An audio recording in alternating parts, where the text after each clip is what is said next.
Okay.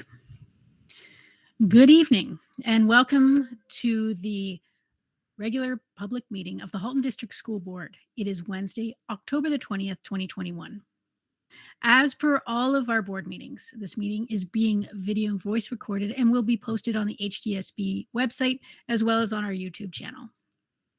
As per public health recommendations, we are meeting remotely this evening. I will now take a trustee roll call. Please answer your name in alphabetical order by last name. Trustee Amos. Good evening, everyone. Trustee Bow. Good evening. Trustee Collard. Good evening. Trustee Daniele.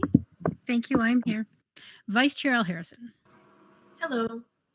Trustee Garretts. Hi, everyone. Trustee Gray. Yes, I'm here. Trustee Oliver. I believe Trustee Oliver will not be joining us this evening. Trustee Reynolds. I am here. Thank you. Trustee Rocha. Good evening. Trustee Shuttleworth. Hello, everyone. And Trustee Vidyalankara. Good evening, everyone. Okay, Director Ennis, could you please note the staff that are in attendance this evening? Good evening, trustees, and through you, Chair Grabens. This evening we have all the senior staff represented here, and they're joining us remotely for this meeting. Thank you very much. Today, Trustee Bow will be honoring the land. Please go right ahead. Halton, as we know it today, is rich in history and modern traditions of many First Nations and the Métis. From the Anishinaabe to the Attawandaron, the Haudenosaunee, and the Métis, these lands surrounding the Great Lakes are steeped in Indigenous history. As we gather today on these treaty lands, we have the responsibility to honor and respect the four directions: land, waters, plants, animals, ancestors that walked before us, and all the wonderful elements of creation that exist. We would like to acknowledge and thank the Mississaugas of the Credit First Nation for sharing their traditional territory with us. Thank you very much. Are there any declarations of possible conflict of interest this evening? Seeing none, next we are up to the agenda. Trustee Shuttleworth, would you like to make a motion to move the agenda? Yes, I will. Thank you. Thank you. Trustee Gray, would you like to second this motion? Yes, I would. Excellent. Is there any discussion on this agenda this evening? I'm looking to the speakers list. Seeing none. So all those in favor.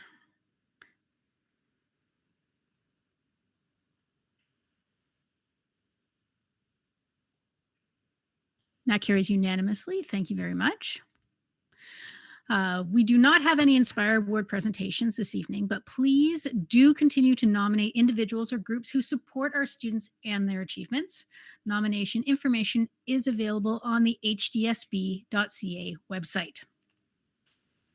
As per our agenda, we have no presentations this evening and no delegations. So we are up to the consent agenda.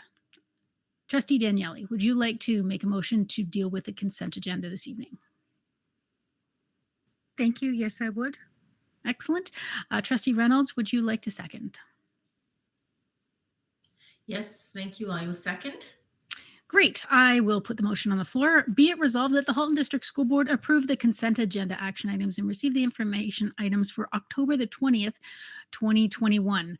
Are there any items that need to be pulled for discussion? We have the minutes, the order paper, and an administrative procedure update. So, Vice Chair Al Harrison, go right ahead. My apologies, Madam Chair. Through you, I was trying to find my speaker thing there, but I didn't want the moment to pass. I would like to pull the administrative procedure, please. Okay, thank you. And just asking Trustee Gray, would you like the same thing or is something different? No, thank you. I wanted a little bit of a quick look at the order paper. Thank you. Okay, so the order paper, why don't we look at the order paper first? And since it comes in that order in the consent agenda. So why don't you ask your question and then we'll go on to the administrative procedure update. Okay? Thank you very much through the chair. I just wondered if the last two items on the order paper should have been shaded because I think they're done.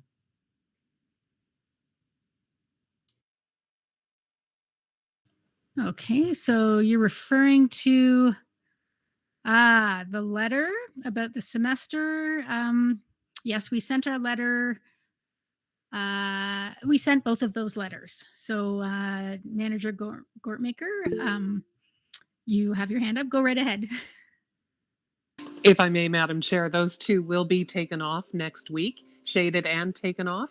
Because of the tight turnaround from the last board meeting to this one, they appeared here. The letters hadn't been sent when the agenda went out, and now they will be shaded and removed for the next meeting. Excellent. Thank you very much. Yes, we try to move quickly on things around here. Write those letters, get them out. Okay, so are there any other items on the order paper, Trustee Gray? No, thank you. Okay, Vice Chair Harrison, go right ahead. Okay, thank you very much, Madam Chair. My question is related to the new administrative procedure. And I was wondering whether we could get some indication from staff how this comprehensive AP was developed and its purpose, and what actions are going to be taken to operationalize all of the things in there. And I know it's not starting from zero, but there's still a lot, and including for trustees, because I do want to be part of evolve my own thinking and learning and so on moving forward. So I just appreciate some more information. Thank you.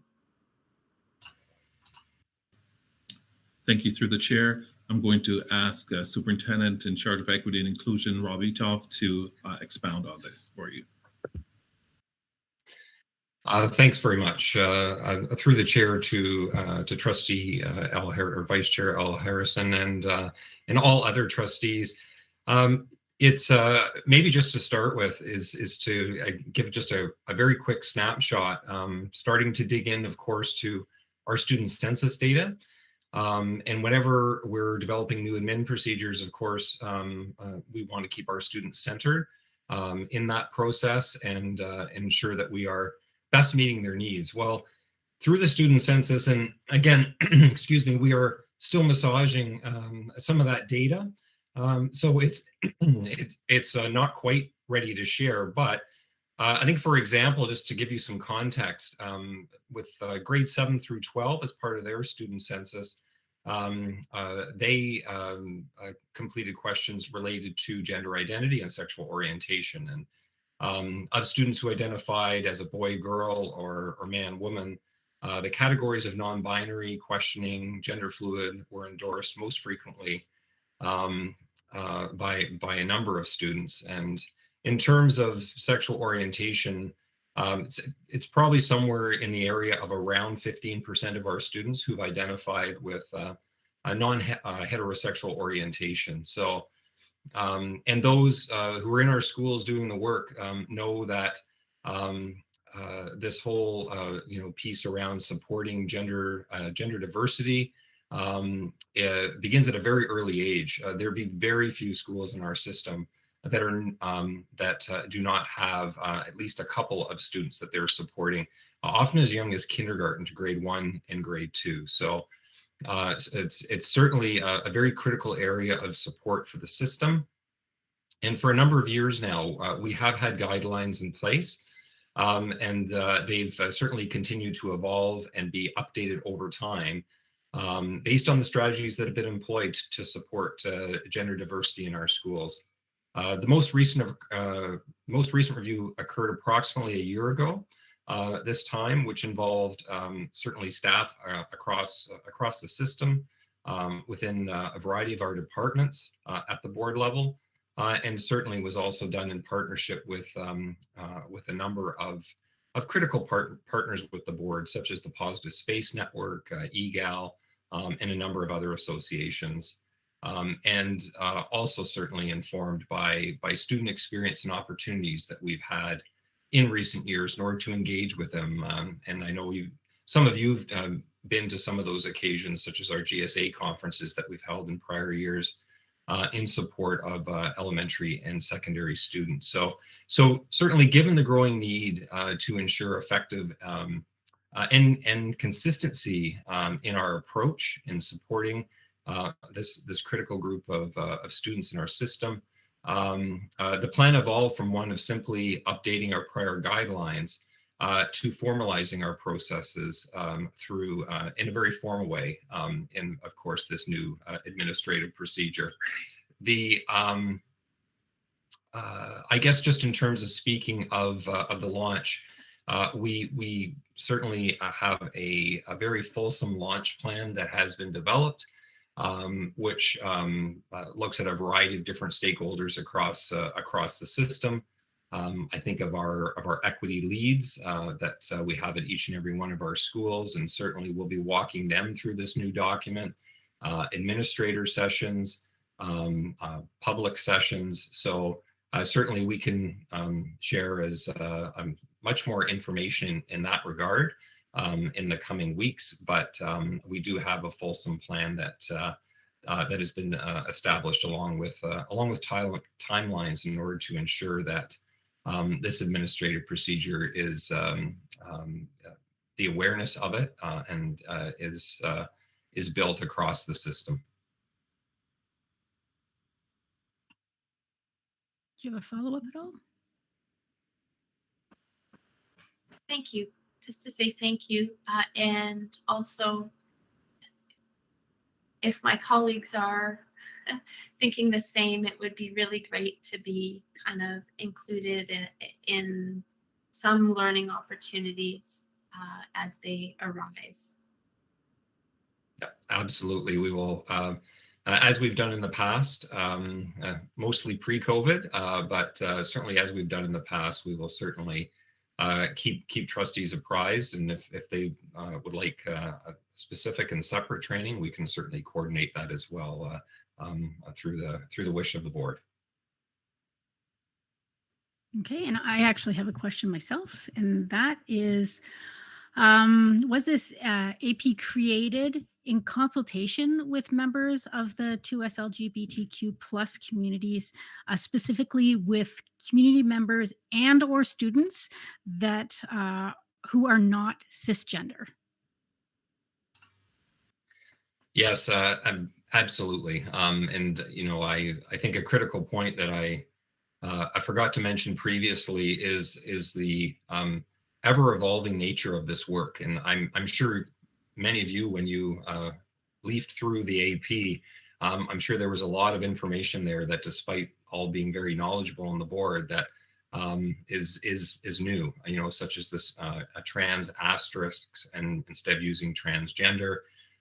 So some of the terminology is certainly constantly evolving, as are some of the practices. So in order to ensure that we're getting it as right as we can in this moment, the consultation process with quote unquote those with the lived identities as certainly as well with those with a tremendous amount of expertise in serving these students and communities.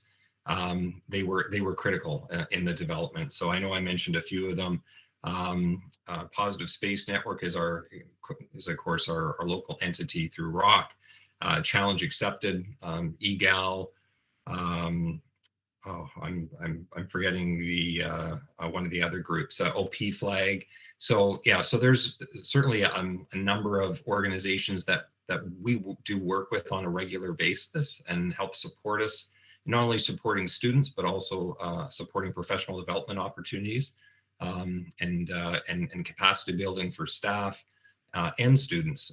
They were certainly all involved in the creation of this document. And with respect to certainly at the local level, we did engage with some specific families. One of which, one of the representatives actually sits on our Human Rights and Equity Advisory Committee, and they were certainly instrumental in terms of bringing their voice to this document. But it is one that we fully expect that while it has a revision date 2 years from now, in all likelihood, this could very well be something that is updated on more of an annual basis, based on the changing circumstances and knowledge of how we honor the various different identities, and certainly how we support them. Okay, thank you very much. And looking at the speakers list, this might be just a housekeeping thing. Trustee Reynolds, do you have your hand up, or is that from before? Nope, that's my hand up, actually. Thank you. Okay, go right ahead. Thanks very much. This question actually came to me from Trustee Oliver, who is not here at the moment, but I'm sure she'll be happy to listen to your answer, the fulsome answer about how the guidelines and how the will be launched and rolled out to staff. But she did have one point of clarification, and I'm wondering if you could perhaps just let me pull it up so I can ask. She had a concern, Trustee Oliver had a concern around potentially avoiding errors or omissions which could cause emotional harm and discomfort to students who identify as trans.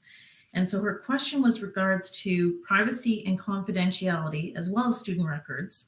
Specifically, what training or processes could there be in place for new staff or occasional staff who might not be here at the rollout? So what is sort of ongoing training or opportunities for people who are new, who may not be familiar with this language, so that they can update the files properly and maintain privacy and confidentiality at all times? Yeah, it's an excellent question, and the area that that's been identified there is actually one of our greatest challenges, to be honest with you, around records, record keeping, and with respect to legal names and preferred names. Not to mention, obviously, pronouns and so forth. Those are a little easier to deal with, but especially in circumstances where students have not informed, their parents or guardians. In many cases, parents are very, very supportive, and we work in partnership with them in supporting the school and supporting the parents with their children. And obviously, that's the preferred route, but there are some circumstances where our students don't feel safe in doing so, and so therefore, absolutely, our obligation is to the student around the privacy and confidentiality. So we have clear processes in place in order to do that. And in some of the circumstances, particularly related to preferred names versus legal names, where the student does not want the parent to be aware, that there is right now, there is really almost hand over hand support that my team and IT provides to, let's say, the head secretary of the school, or to the school administrator. Some of it involves, some manual pieces. But as we launch this plan, part of the plan is around really ensuring that through NTIP, through a new teacher induction program, as we bring on new, as you mentioned, secretarial staff, certainly school administrators, lots of training opportunities for them, as well as for the broader staff. But some of those frontline staff, our educational assistants, our secretarial staff, actually over the last year or so, we have been invited and have been doing workshops in this area with those groups as part of their professional development days. And we will certainly continue to do so and elevate that understanding moving forward to try and ensure, safe and inclusive places for all of our students. Okay, do you have a follow-up, Trustee Reynolds, at all? No? Okay. Seeing no other speakers on the speakers list, thank you very much for that information, Superintendent Etoff.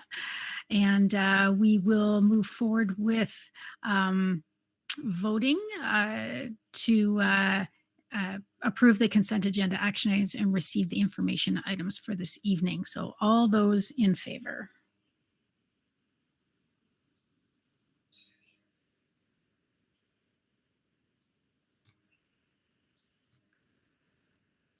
And that carries unanimously. Thank you very much.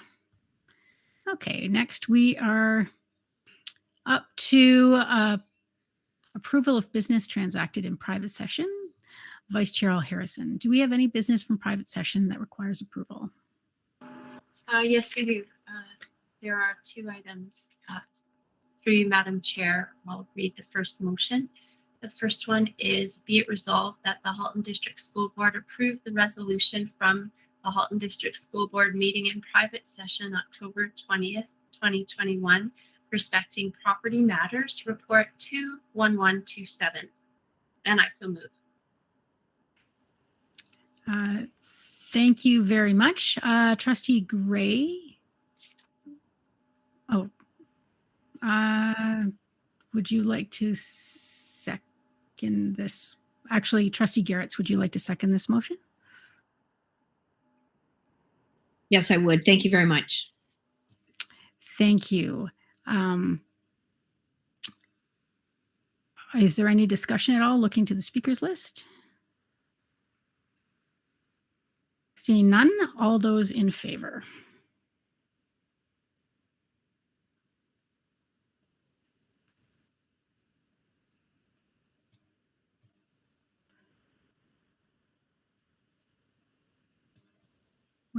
And that carries unanimously. Thank you very much. Do you have any other items?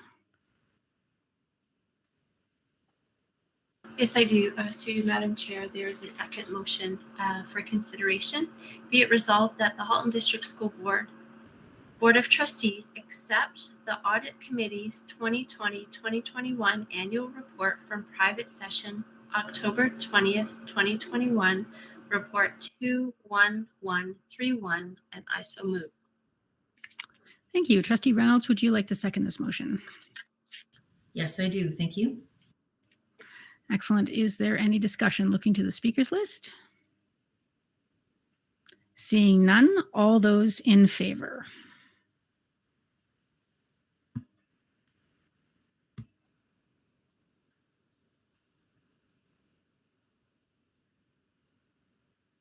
That carries unanimously. Thank you very much. And that concludes your items, correct? Correct. Okay, so now we are on to action items for this evening. I'd like to draw your attention to 421 Long-Term Accommodation Plan, LTAP, Report 21111 revised. Executive Officer Gaudette, go right ahead. Thank you and good evening through you, Chair Grabentz, to all trustees. I'd like to start by thanking our planning team for their excellent and hard work updating our LTAP and getting us to this point this evening and enhancing the document to make it slightly more user-friendly. I'd also like to thank our senior team for their valuable input, as well as our trustees that provided a valuable historical perspective that we've taken into consideration. And especially thanks to our community stakeholders that participated in our community consultation. And with that, I'd like to turn it over to our subject matter expert, General Manager Thibault. Thank you, Executive Officer Gaudette. So through you, Madam Chair, as I'll just echo what Executive Officer Gaudette has said. Thank you, everyone, for your time, efforts, comments, and feedback on this. This goes out to, like I said, senior staff, trustees, my staff in terms of advancing this. So it is very well appreciated. And again, I think we're continuing to make strides forward to make this more and more an accessible document. So thank you for that. So since the last time we presented the LTAP at the Board of Trustee meeting, which was on September 21st, 2021, we've had a few changes that's come about. So the report that's presented to you tonight, we've highlighted those areas of change in red, just so that you see what's been added to the report. It is a lengthy report, so we just wanted want to make sure you can see what's changed since then. And since that time, what's happened is we released the LTAP for public comment. We received a total of 298 comments from the community. Of those comments, we reviewed them and presented them to the committee of the whole this last meeting on the 13th.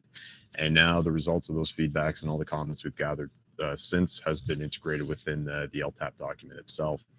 Some noteworthy changes that have occurred since the last iteration that was presented back in September was the addition of a few, or some tweaking of a few of the projects that we're proposing as part of bound review. So either adding study areas or adding additional feasibility studies specific to TA Blakelock, as well as reassessing some of the bound reviews we're looking to do in the next few years.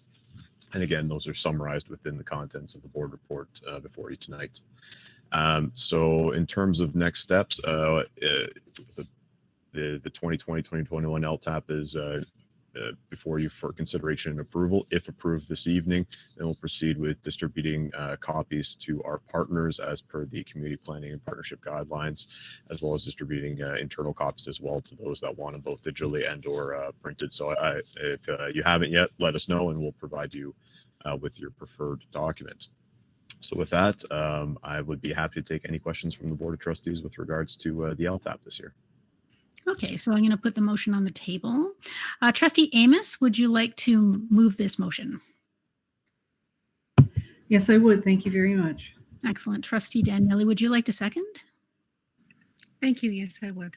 Okay, I will read the motion. Be it resolved that the Halton District School Board approve the 2020-2021 Long-Term Accommodation Plan LTAP, and that staff be directed to submit the updated LTAP to the Ministry of Education, and further that all entities identified on Community Planning Partnerships notification be advised that the LTAP has been approved and direct them to the board's website to review the electronic document. Is there any discussion or debate? Looking to the speakers list. Trustee Reynolds, go right ahead. Okay, through the chair, I just have a couple questions, but I'll just put this one question out because I think Trustee Shuttleworth perhaps would like to bring her question for. Anyways, so my question's regarding the long-term review 5+ years section that has the elementary review area and secondary review area 101. It identifies that there is a capital priority consideration for the elementary review area, and that there is also a planned future boundary review. So my question is, what is the order of operations? What can we expect to happen first? The boundary review or the request to the ministry for capital priority? Through you, Chair Gerbens, to Trustee Reynolds and to address maybe Trustee Shuttleworth's questions. It's a very good question. I would say that ideally, I would much rather provide the submission to the Ministry of Education and start as early as possible for the central, well, after we've done a due diligence and done our feasibility study to see whether there's legs to that project. First and foremost, I would like to start by submitting to the ministry to see if we have some good chances of getting approved, and to start as early as possible, because as you know, we have a number of competing projects in that capital priorities stream. So the sooner we can get it on those priorities, hopefully we can have a gap here where, you know, there's less of a pressing high growth need, and we can hopefully have that, or, you know, there's one that gives us enough time so that we're not up against the clock and getting our schools open. So I'd say we'll start with that, and then if that is approved and that project is to proceed, that could also be seen as a good trigger for initiating that bound review for all of South Burlington to again determine you know, the redistribution of students across, because there are some schools that have high pressures and there are others that have underutilization. So I'd say I'd much prefer getting that in front of the ministry as soon as possible, so that it can start being as part of their considerations, because it would be quite a long project in itself, the one that we're proposing for that area. So I think that would be the first step. Follow up, please. Go right ahead. Thank you. So is there any, do we have any history or experience of asking for a capital priorities consideration with a potential boundary review that could actually change the, the outcome of the school population? Have we ever done that before, and have we done it successfully? Meaning we've achieved the funding and then proceeded with a boundary review. So with regards to that, again, very good question. So when we will be looking as part of the feasibility study, what we want to determine as part of that, both for the elementary and the secondary panel, is what is the right size for this facility, given the long-term forecast for enrollment needs within this area specifically. So when we're looking at that, it'll give us an idea exactly what capacity we're looking to build, because part of that project is to right size these facilities, which are underutilized at this time. So as part of that process, then we'll also have considerations of what the ultimate boundary reviews may be, and having consideration of that, so we're not overbuilding. But again, we can't necessarily predetermine the outcome of that boundary review. We have to go through that process. To answer your question specifically, I would say that on numerous occasions we do this. Anytime we open a new school, or we pretty much anytime we open a new school, as well as probably the previous PAR projects that happened in South Burlington, a lot, or sorry, maybe not those. Any new school, we're always providing a tentative boundary as to how we're defining the actual population for that new school. And that's always in advance of the boundary review. So we get the funding for the new school, and then we advance a boundary review process afterwards. This would be very similar. The only difference is, instead of a new school, we'd be looking at an existing school. I hope that answers your question. Yeah, thank you so much. Okay, next speaker on the speakers list is Trustee Shuttleworth. Go right ahead. Thank you, through you, Chair, to both, I'm going to say, Executive Officer Gaudette and General Manager, Executive Officer Thibault and General Manager Gaudette. I got them right this time. Backwards? Okay. My question is following on from Trustee Reynolds. Again, we've had boundary reviews in the past in South Burlington, and program changes, and they've all been done at a micro level. So they've all been ERA 102 or ERA 103 or ERA 102 with a little bit of 101. And we've always been told that anything more than that has been too large of a project. It's too much of a impact. So now we're having a boundary review that encompasses ERA 101, 102, and 103, which really puts in the center a community that's undergone boundary reviews and program changing and school divisions. And I'm just really wondering why we're doing this now. So in the past we've asked, I know I've asked, and I'm sure Trustee Reynolds and Trustee Collard, who are also impacted, have asked as well. My question is, why now that we're able, and I know it's not for 5 years, but it's still a time that they've just completed the boundary review centering here. Just some clarification, please. No, and absolutely, through Chair Benz, I do understand, because we do have boundary reviews that were just implemented, and what we're finding is that based on the initial numbers that we're seeing, is it's some of these issues that we were looking to do in terms of rebalancing of enrollment still haven't been necessarily addressed. So what we're doing is because this is a community that's seen quite a bit of change over time, we want to give as much advance notice to say we need to review this again and reassess, is there a way we can rebalance this? And it is a good point to say that this is going to be a very involved boundary review. There are a number of schools involved. Just because we're saying it's all of the ERAs doesn't necessarily mean it has to be all the schools. I think what we'd have to do is target the ones that we see as being more important to get into the review and address some of these under and overutilization issues to rebalance some of that enrollment. An example is Tom Thompson. We've been hearing, a lot of pressure from the community. Can we build an addition? And when we look at it, it's more, well, we can't necessarily build an addition at Tom Thompson because there's a lot of excess spaces elsewhere. So these are some of the things that are still on our radar, and they continue to be. That's why we have it more in a long term, so that we're going to continue monitoring it. The community is aware that there is potentially something coming down the pipe.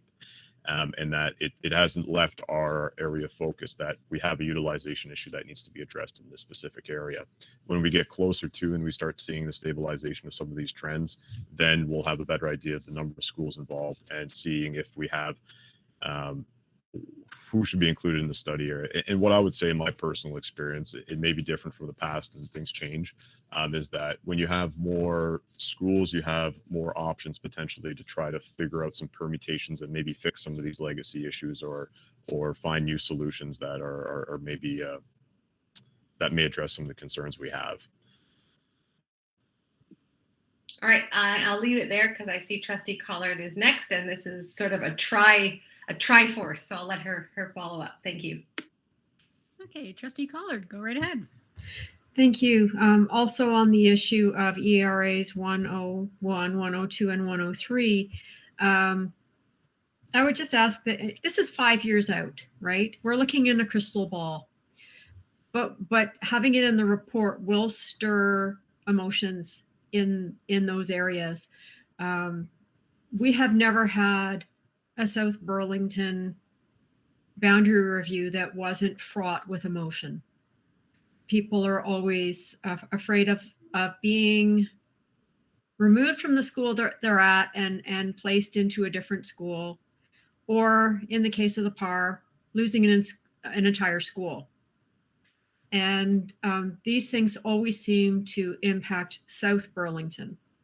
So in terms of messaging, I would request a great deal of sensitivity to the community as to how this messaging will come out. I know that the Pineland community is still reeling from the decision made 7 years ago, because it took 6 years to enact it, because it was the students were allowed to stay if they were there. And so it took 6 years for all of the students to go through the school. Bateman closed a year and a half ago. That's a sore spot for a lot of people.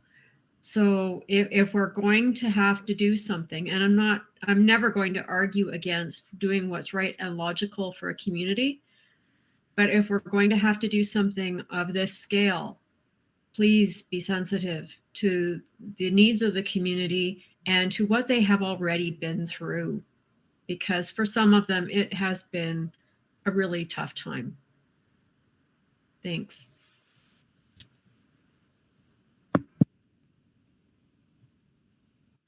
Okay, looking to the speakers list, unless you want to respond to that at all, General Manager Thibault or Executive Officer Gaudet. Through Madam Chair, the only thing I would say is completely understood, and that will be noted and remembered and considered when and if we go through this process. So thank you for that insight. I do appreciate it. Thank you. Okay, there is no one else on the speakers list, so I'm going to call the question. So all those in favor?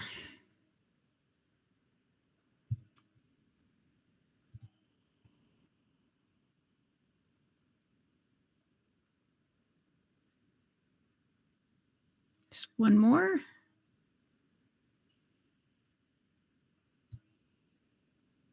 Who are we missing?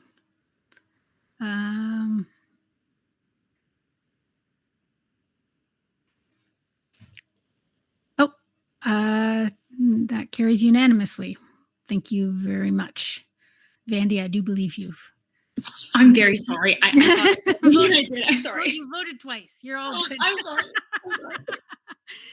Okay. Moving on to the next item is 422 bylaw revisions, board meeting dates, report 21125. And this was submitted by Trustee Rocha and Trustee Collard. I trust that the two of you, Trustee Rocha, you're going to move this, and Trustee Collard, you'll second it. That would be correct. Okay, excellent. So I will read the recommendation. Be it resolved that the Halton District School Board amend Part 4 meetings, regular meetings, paragraph 1 of its bylaws as outlined in report 21125. Would either one of you like to speak to that? Through the chair, at this time, there's nothing new to add since our report 2 weeks ago, unless someone has a question this evening. Okay, I'm looking to the speakers list. Nobody is popping on. So all those in favor?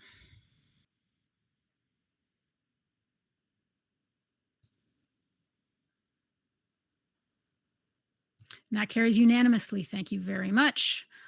On to the next item. 423 Audit Committee Annual Report to Board, to Ministry. Report 21132 submitted by Trustee Reynolds.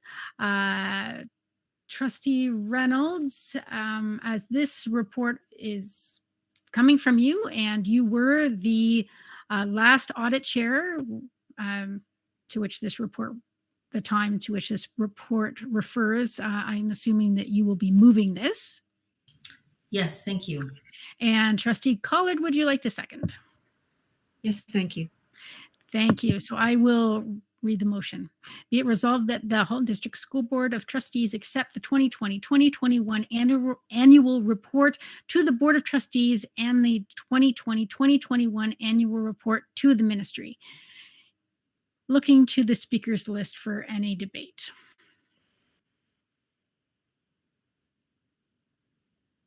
Seeing none.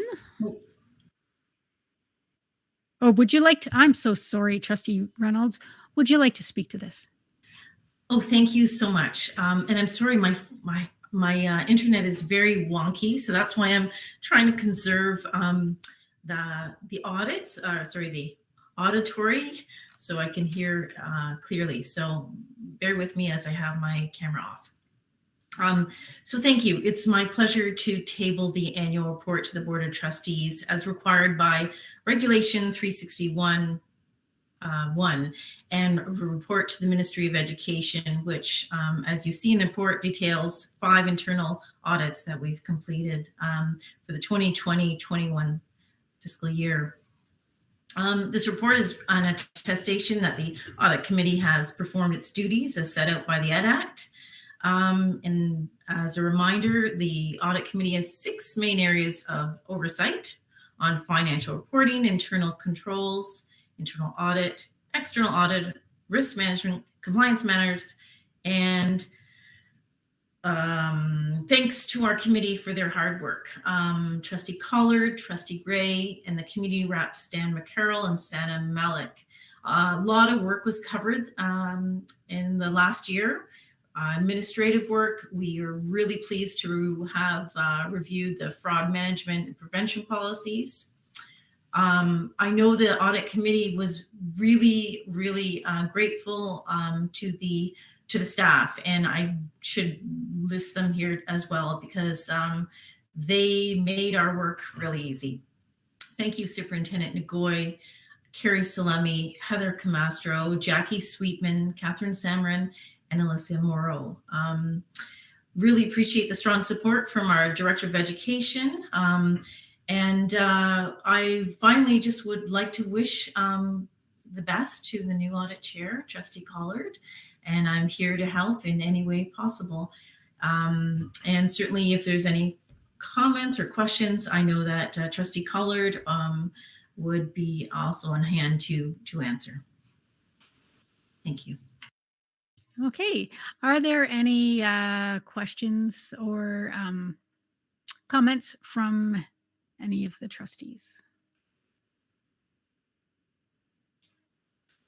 Seeing none, all those in favor?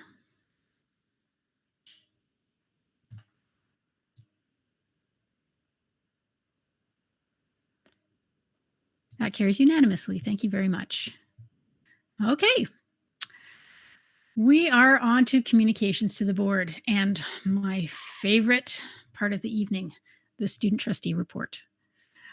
Trustees Val and Vidyalankara, do you have a report for us this evening? Yeah, we do. Excellent. Go right ahead. Good evening, everyone. Yesterday, Trustee Vidyalankara and I met with Superintendent Padra Barrick, Principal Cookwell, Communications Officer Meisner, System Principal Lemaire, and Media Production Analyst Sweetman to discuss the AP dress code video we will be filming in November with a few senators. As you may know, yesterday was also our very first Senate meeting for the school year.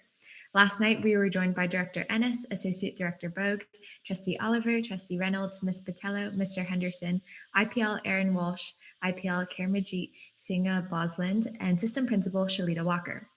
At one point during the meeting, we had over 140 students on the call. We went over introductions and a this or that themed icebreaker, explained what Senate is and the role of senators, and answered questions students had regarding Senate during both elementary and secondary sessions. We also had System Principal Shalita Walker and IPL Aaron Walsh and Karamajit Singha Bosland to go over norm setting with our senators before they split off into breakout rooms to discuss values and principles that they would like to establish at Senate this year. And now I'll pass it on to Trustee Linkara to continue. Thanks, Trustee Bao. So during our joint session, we had the honor and pleasure to hear from and engage with Director Ennis. He kindly spent his evening talking to our elementary and secondary senators who had lots and lots of questions for him. He spoke about his experiences as a student leader back in Jamaica. 3 main lessons he shared were: number 1, to speak your truth in a respectful manner and tone. Number 2, to insist that adults listen to you. And number 3, to ask for ownership and responsibility over the things that affect you and to make sure that you're heard. That's like the Sparks Notes version of it. He said it a lot more eloquently than I just did. His discussion with the students was so good. It felt like we were all in person laughing and chatting together. Director Ennis set us up on the right footing for the year, and it was easily the highlight of the evening for the students. At our next Student Senate meeting, we hope to form a solid set of norms with the collaboration of both the elementary and secondary senators during our joint session. Special thank you to Trustee Shuttleworth, Trustee Al Harrison, and Chair Gerbentz for attending our meeting as well. I'm sorry if I missed anyone who was in attendance. It was hard to see. There was a big list. There was over 140 participants at one point. So thank you to everyone who did attend. We always love to see trustees pop in during our meetings and looking forward to seeing more of you soon. Lastly, I just wanted to mention some good news. As some trustees may recall, last year, Trustee Taylor and I worked alongside the Student Senate to write a letter to the Ministry of Education advocating for free menstrual hygiene products in schools all across the province. This was an initiative that many other student trustees led at their boards in an effort to combat period poverty or menstrual inequity in schools. And recently it was announced by the Ministry of Education that they will be providing menstrual hygiene products in schools province-wide. I know we're still discussing how this impacts our board, and as always, there's more work to be done and we're still improving, but I just wanted to take this opportunity to express gratitude to our past senators and trustees and applaud their hard work on this initiative. We're really happy to see this lobbying lead to tangible and positive change on a provincial level. So we're looking forward to doing more of that this year. Thank you, and we're happy to take any questions or comments. Okay, thank you very much. Looking to the speakers list, Trustee Shuttleworth, go right ahead. Thank you. Through you, Chair, to both Trustee Bao and Trustee Vigilankara. I was visiting one of my schools today, which is a K-6 school. And I'm aware that they are unable to have representation at Student Senate. I'm wondering if there has been any consideration for those schools that do not have students in grades 7 and 8 to somehow increase that representation of all schools across our board.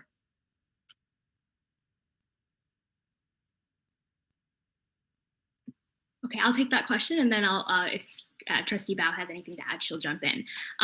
So thank you, Trustee Shuttleworth, for that question. That is definitely something I've thought about, like personally I reflected on. I do think it's worth discussing this year, especially as we review our Senate, like our guidelines and our principles for selecting senators at each individual school, or the recommendations we give to schools. This year we I think have a record number of senators, and since we are online, we tried to take advantage of the fact that we don't necessarily need to alternate senators. For example, we allow every senator from the school to come. We have CPP reps. We're trying to get SILAPs involved in Senate somehow, even if it's indirectly. So definitely we will, I think it's definitely worth discussing having representation for the schools that are K to 6. Thank you for that feedback. Okay.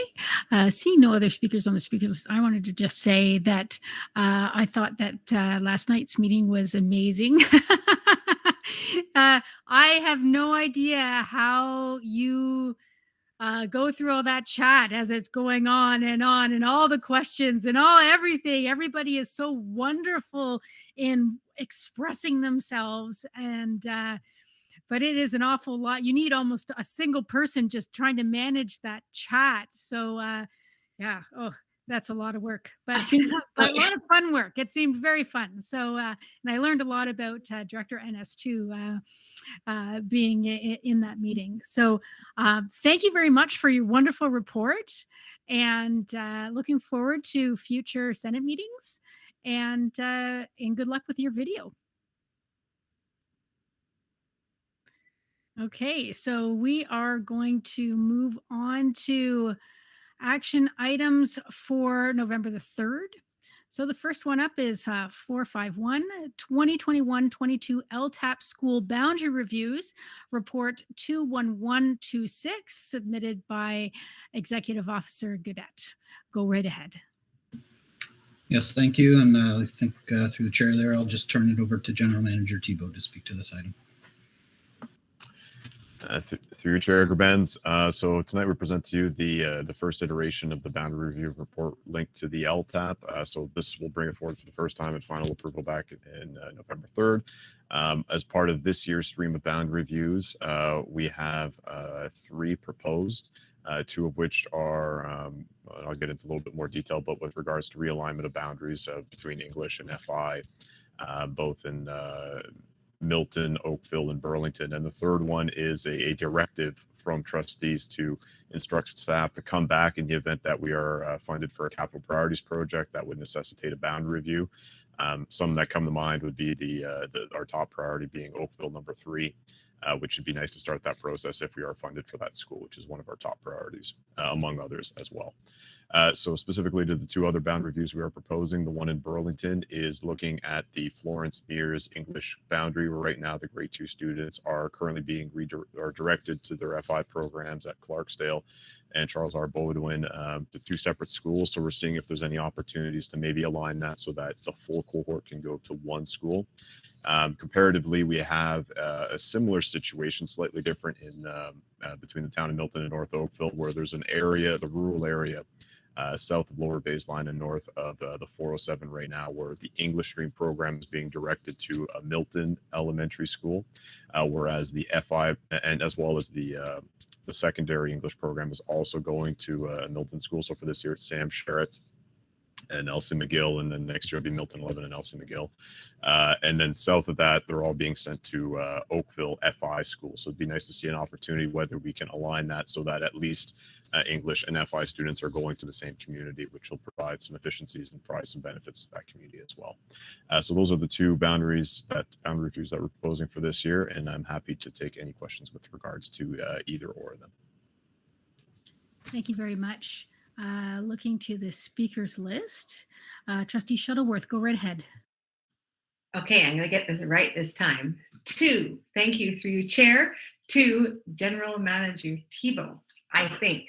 So I noticed in the boundary review, I think it's for Milton, there is a new split depending on which program they take for high school, whether they go to is it White Oaks for English and Elsie McGill for French immersion, or the other way around? White Oaks for French immersion, Elsie McGill for English. So I'm just wondering, so I did ask this in the original LTAP because this is something that happens in Burlington, is that your program of choice determines the high school that you go to. Is there any concern of a demittance from programming in order to go to the nice new school? Just a question that kind of always sits in the back of my mind as far as just that programming of choice. In this situation, there are very few students in this area. If not, I think there might be, I can't say the exact number because there's so few. So I think in this area, it's more of a cleanup. So I don't think there's a significant proportion, nor are there planned for a number of new people to come in. I think it's just an opportunity to do a little bit of an administrative cleanup. If there were to be losses there, there would be fewer. But I think, given the distance and the option between both schools, it's kind of it's something that we would review as part of the boundary review, but I don't foresee there being a mass exodus if that's what you're referring to, similarly to what we were discussing with, I believe it was Frank Hayden in Burlington, correct? I don't see this being similar because it's it's a smaller case, so it's very much just I would say an administrative boundary change just to clean things up a bit. Okay, and I see no other speakers on the speakers list. So I just want to say that having Florence Mears, Charles Baudouin, and Clarksdale are all part of my area. And I have already started to let the community know of this report and that it will be coming to the table for the final vote on the 3rd. So I am just, in case the community has any thoughts. I know that the original boundary did include all of Florence Mears French immersion did go to CRB. So, and then it was split off to go to Clarksdale. So the memory of that is not too far in the distant past. But thank you very much for bringing this forward. And as I said, I'll bring any community feedback back to the table next time. So we'll move on to the next item. Thank you so much. Now we're up to 452, Trustee Honoraria, 2021-2022, Report 21133, submitted by Superintendent Nagoy. Go right ahead. Thank you, and through you, Chair Gerbens, to all trustees. This report provides the calculation for the honoraria amount for the trustees for the period starting December 1st, 2021 to November 30th, 2022. As part of this report and this calculation, we also had a look at the policy, the trustee honoraria policy, and we noted that there are no recommendations for change at this time. With the exception of the Appendix A with the calculation that will be revised in the policy. I also wanted to just mention that the honoraria is based on the regulation and the amounts eligible for the base amount enrollment and the attendance amount. And the enrollment amount is based on the prior year budget estimate numbers, as with past practice. I'd be happy to take any questions trustees may have, and the report will be back for action at the next meeting. Thank you. Thank you. Trustee Shuttleworth, go right ahead. I'm sorry. Thank you through your chair to Trustee Nagoy. Just a point of clarification, and I did raise the question earlier. I seem to recall that we had legal advice regarding SEAC, that the trustee honoraria was the only trustees that were eligible for the honoraria were those that were active voting members for that session. As you pointed out, if they is an alternate, but they're still seen as being not only attending, but also being the voting. So for those that are alternates for the meeting, they are not eligible for that honoraria. And it doesn't state that in the papers you gave us. So I'm just wondering if we should have some clarification, because this was something that we did take to legal to get further clarification on. Thank you. And for the chair, I did omit to mention that we had included in the link in the report an older version of that Appendix B. We already included that wording in the policy that's on the website, which clearly states that the alternate for those committees is only eligible for the attendance amount when they sit in for the primary. So in this case, it would be the voting member is not present and the alternate is required to attend and be a voting member. That is when, for all of the listed statutory committees for which attendance amount is applicable, that would be the case. So that is already been amended throughout the prior year, not very long ago. And Trustee Rocha had mentioned to me before the meeting that the link in here for Appendix B was a dated one. We will update it for the report coming back for the approval the next board meeting. Great, thank you. Okay, thank you. Trustee Rocha, go right ahead. Yeah, thank you. Through the chair to Superintendent Nagoy. I think I have the right title. So I realized that tonight's report, it was just an update on the trustee honoraria Appendix A. But that led me to raise the question, do we have anywhere in our policy what happens if a trustee doesn't complete their term? And the impact to honoraria.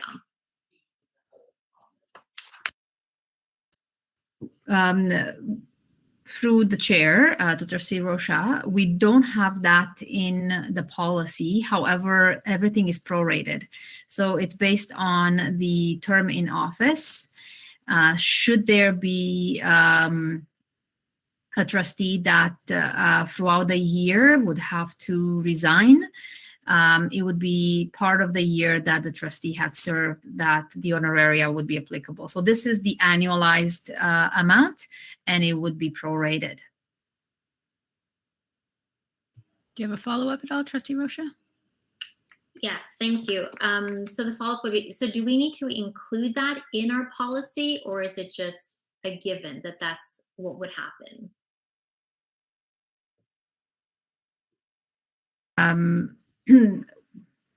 The policy was based on, it pretty much stays the regulation. When we review the policy, I look at the regulation and whether or not that changes from year to year in how it is calculated. We could include it. I see that Superintendent Taha is also online from an HR perspective and may have a better answer, but if we want to include it, we could certainly do that. Through you, Chair Grabens, to Trustee Rocha, you certainly can include it in the policy. However, the HRIS system looks after the prorated amount in the event that the term of the trustee ends midterm. So that's part of the algorithm that's built into the calculation of the pay. Okay. There are no more speakers on the speakers list. So thank you very much for this report. And we're going to move to the next item with 461, Truth and Reconciliation Commission Calls to Action Update, Report 21129, submitted by Superintendent Etoff. Go right ahead.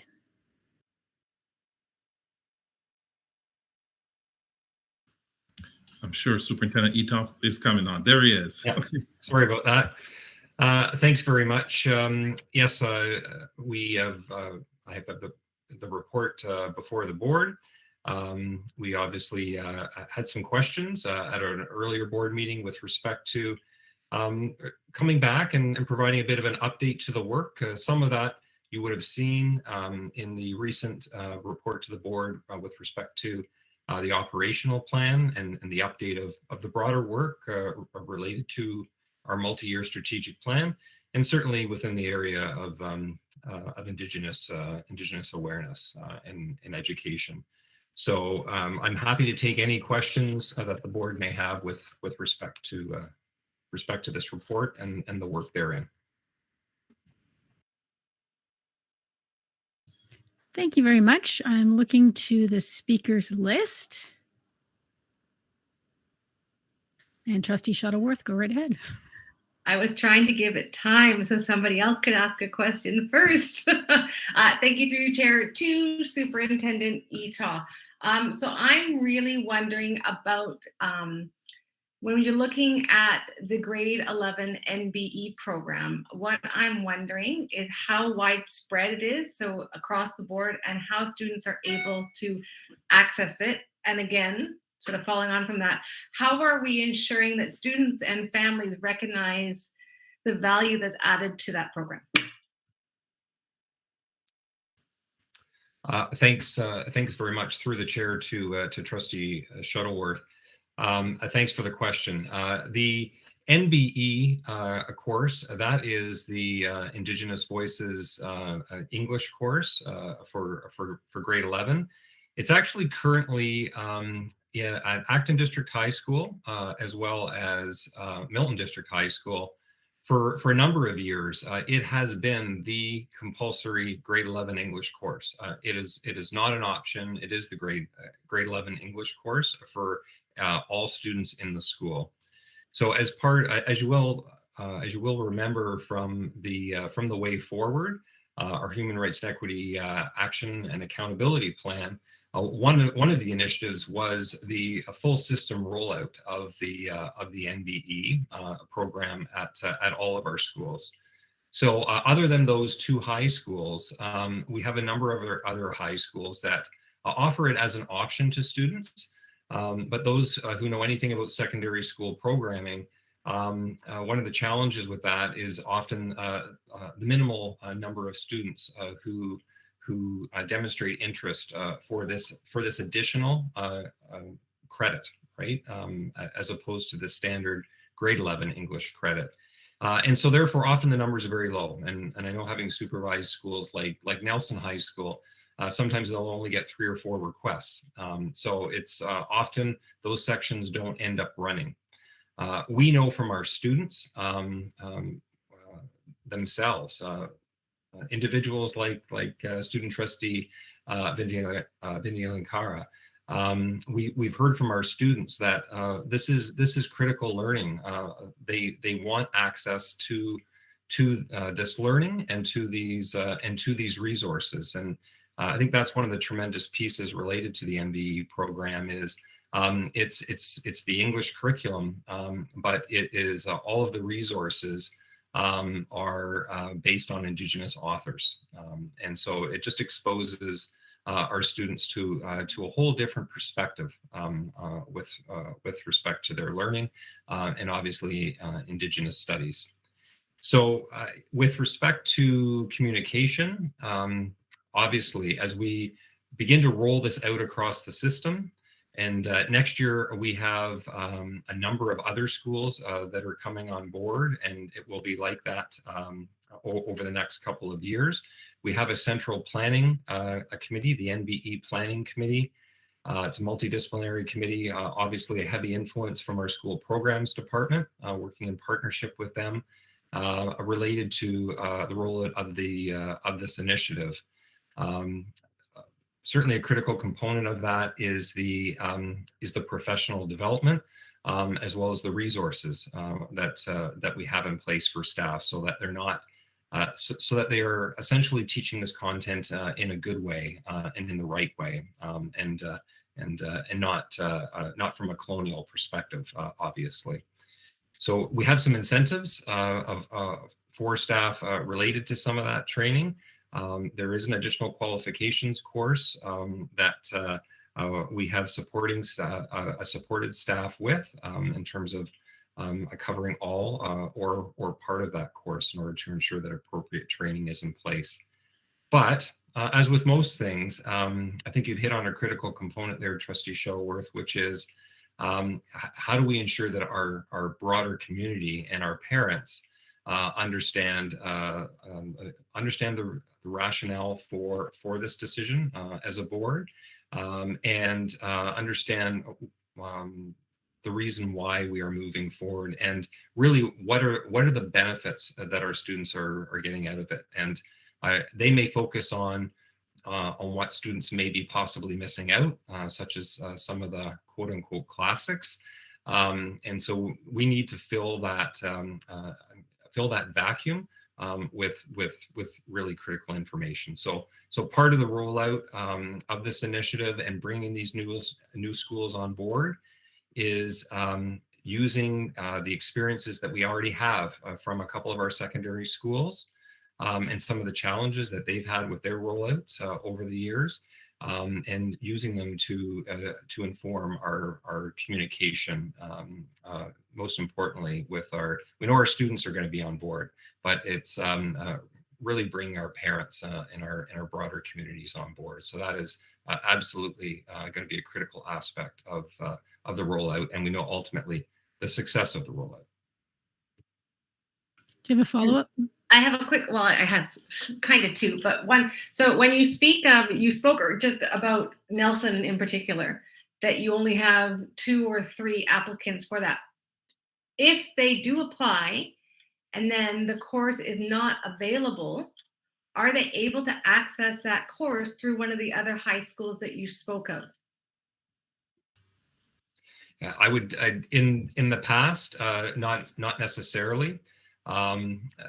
Currently, actually, one place it is being offered is through our virtual secondary school, believe it or not. So it's part of that school this year. But again, our students are going to have this opportunity no matter where they go to school in the system, and that's ultimately where we need to go as a system. That it isn't just based on luck of the draw, or that there's enough students that are interested, that this critical learning, this expected learning, this essential learning is available to each and every one of our students. And so as more schools do come on board, and yet it's not fully implemented, I believe that there'll be more opportunities for students to possibly seek that credit elsewhere if the interest is there. Okay, we'll go to the next speaker, Vice Chair L. Harrison. Go right ahead. I know it's a long handle, right? Hello, thank you. Through you, Madam Chair. My question is, this report really gets at the breadth and depth of the activities that are taking place to move the needle on truth and reconciliation in the board. I wonder how we're inquiring or documenting the impacts and how these things are working for staff and students. Like, what have these learning opportunities meant? The access to skilled trades fairs, for example, the Indigenous Knowledge Guide, and so on. So I know that's a tricky question to answer on the spot. I'm really interested in continuing to make these investments because this is a really important thing. I'm also really interested in knowing the impact that the investments are having. Yes, I think through the chair to Trustee L. Harrison, that's it's an important question. We need to be asking that question, and certainly related to all of our initiatives, related to the multi-year plan and the broader work that we do as a board. Right? If we're investing critical resources, what is the impact? I could, certainly at another time, bring back certainly more detail, but kind of on the spot here, certainly qualitatively, we have we track those visits very carefully. You've used one example of Steve Biquette, our Indigenous Knowledge and Engagement and Indigenous Knowledge Guide and Engagement Advisor. In the multi-year plan, I can't remember the exact number, but it was hundreds of classrooms that he was into in last year, and part of that work is follow-up pieces. So we track those very carefully, and we do follow up with the classes to ensure that the learning that it's not just a one-off learning experience, but asking critical questions to the educators about how that learning is going to be further implemented into their broader programming. Because there is only one Steve Paquette for the whole system. There's only one, Tammy Hardwick for the whole system. We know we need to build the capacity of our staff, and that's what he's doing when he's out there. He's not only engaging students, but he's also obviously engaging and building the capacity of our staff.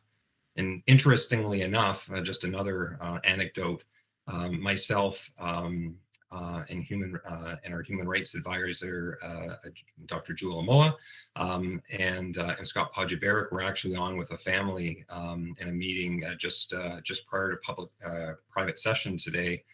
And in that conversation, they referenced the power that the experience of having Steve Paquette come into their child's class, the power that it had for their child who self-identifies at least partially as Indigenous. So there is, but with an additional aspect and layer of support this year are the two itinerant resource teachers that we have brought on board and are working in very close partnership, particularly with Steve. And they're often now, as part of their work, going in and doing post work following Steve's visit. But yeah, the measures and the impact on the learning is absolutely something that we are looking to continue to monitor very, very closely, so that we ensure that we're doing the work not only in the right way, but in an effective way.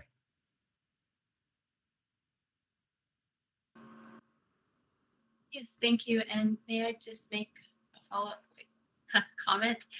And the land acknowledgement is, I don't see if it's in the report, like reading of the land acknowledgement. And I believe that's something that's taking place in schools, in classrooms, in business meetings, and all of that. And that's something new over the last 5 or 6 years. And again, this is for later, but I would love to understand how we can keep moving that forward, as well as when you say something over and over, it becomes words. And I understand our challenge is to move beyond words. So I didn't see that part in the report, and I don't want it to fall to the background, like things that become routine or whatever.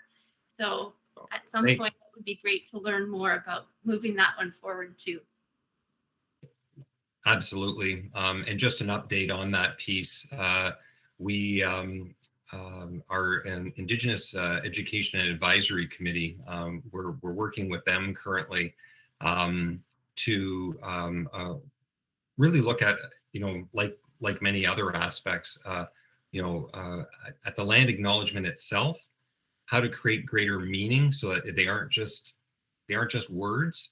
And a critical component of that we've started to model now at the system level, and maybe we can do some work with the Board of Trustees to integrate it into board meetings going forward, or certainly in the future, is that important reflective piece, where those who are sharing the land acknowledgement also share a critical reflection related to the acknowledgement itself, or to our treaty relationships with our Indigenous partners. And so we could maybe in a committee meeting at some point this year, again, it's the will of the board, we can certainly come back and do some work around, so that the board itself can model that for the public through these public sessions.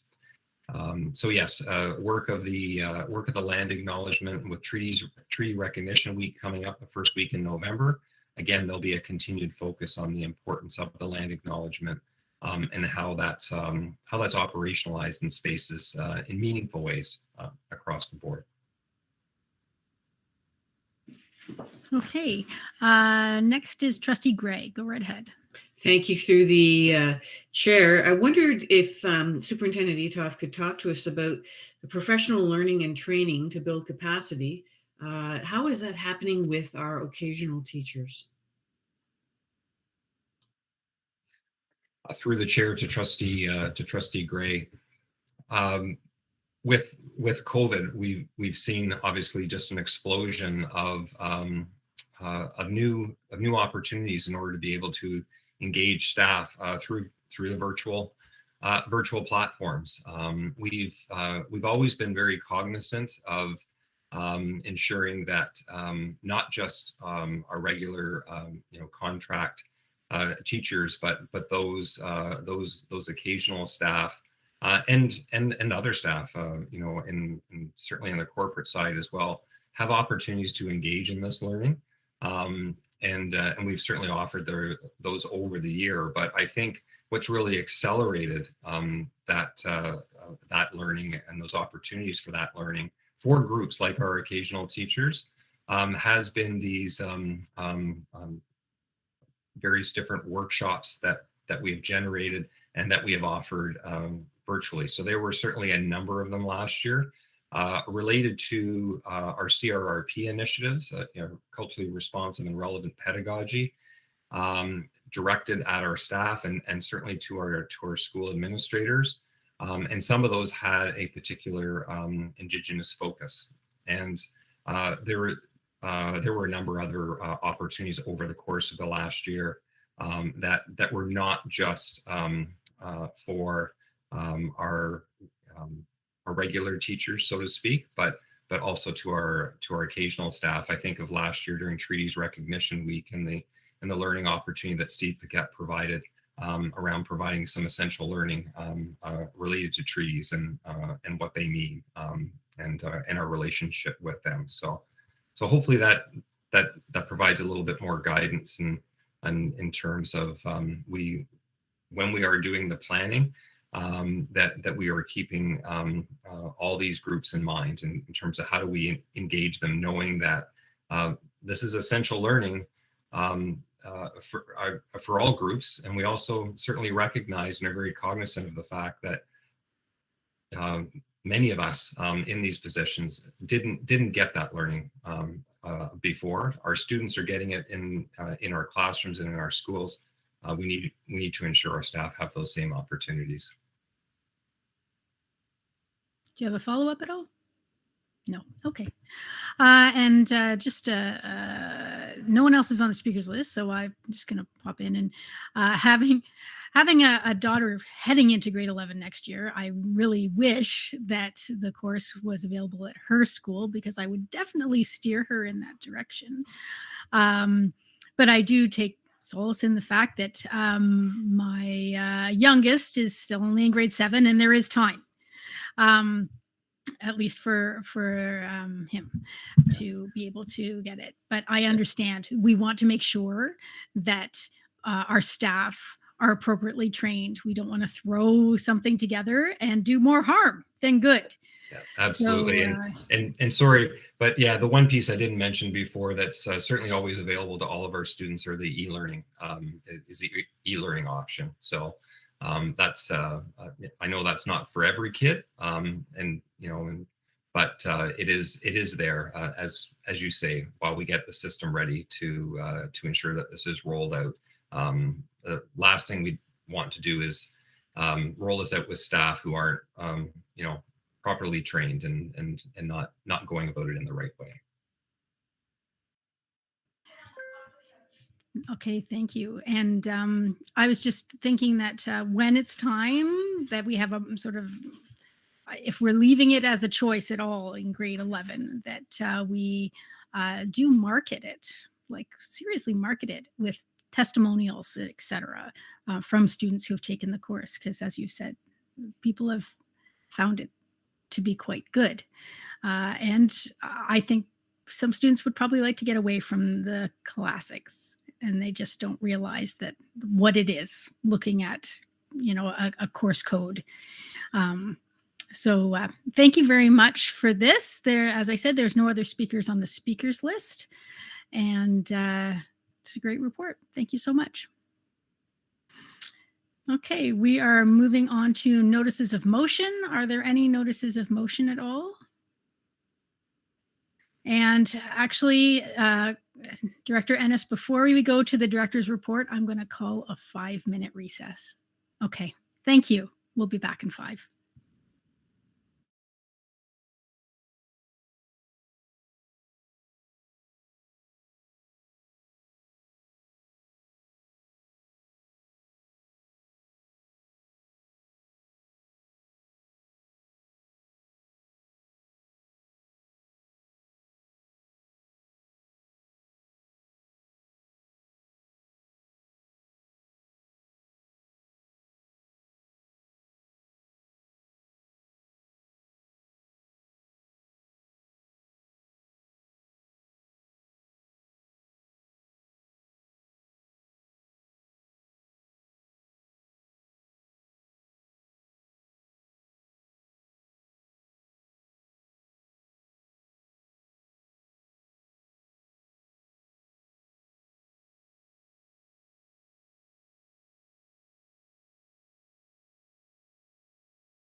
Okay, thank you very much.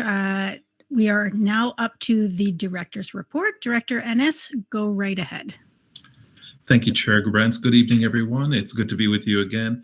I was just so excited to be with the Student Senate yesterday. The feeling in the room was just energetic and invigorating. It was palpable, the energy in the room. It was perhaps the first time I felt like I was in person while I was still virtual. That's how palpable and real it was. So thank you to trustees Vidalankara and Bao for creating the conditions for that to happen, and the excitement of the students. They had some very hard-hitting questions for me, and they just kept them coming. So it was an exciting time to be with them. And certainly Trustee Vidalankara mentioned the message that I shared with the students, and I just repeated here for the benefit of the public. I asked them to speak their truth about the things that truly impacted them, their choices, preferences, ambitions, and goals, and their experiences. Secondly, I asked that they insist that the adults listen to their voices, their choices, their interests, and their perspectives. And thirdly, that they should ask for ownership, to have voice and choice in as many things that affect them as possible. And so that was the simple message that I shared with them, and I know that it was well received.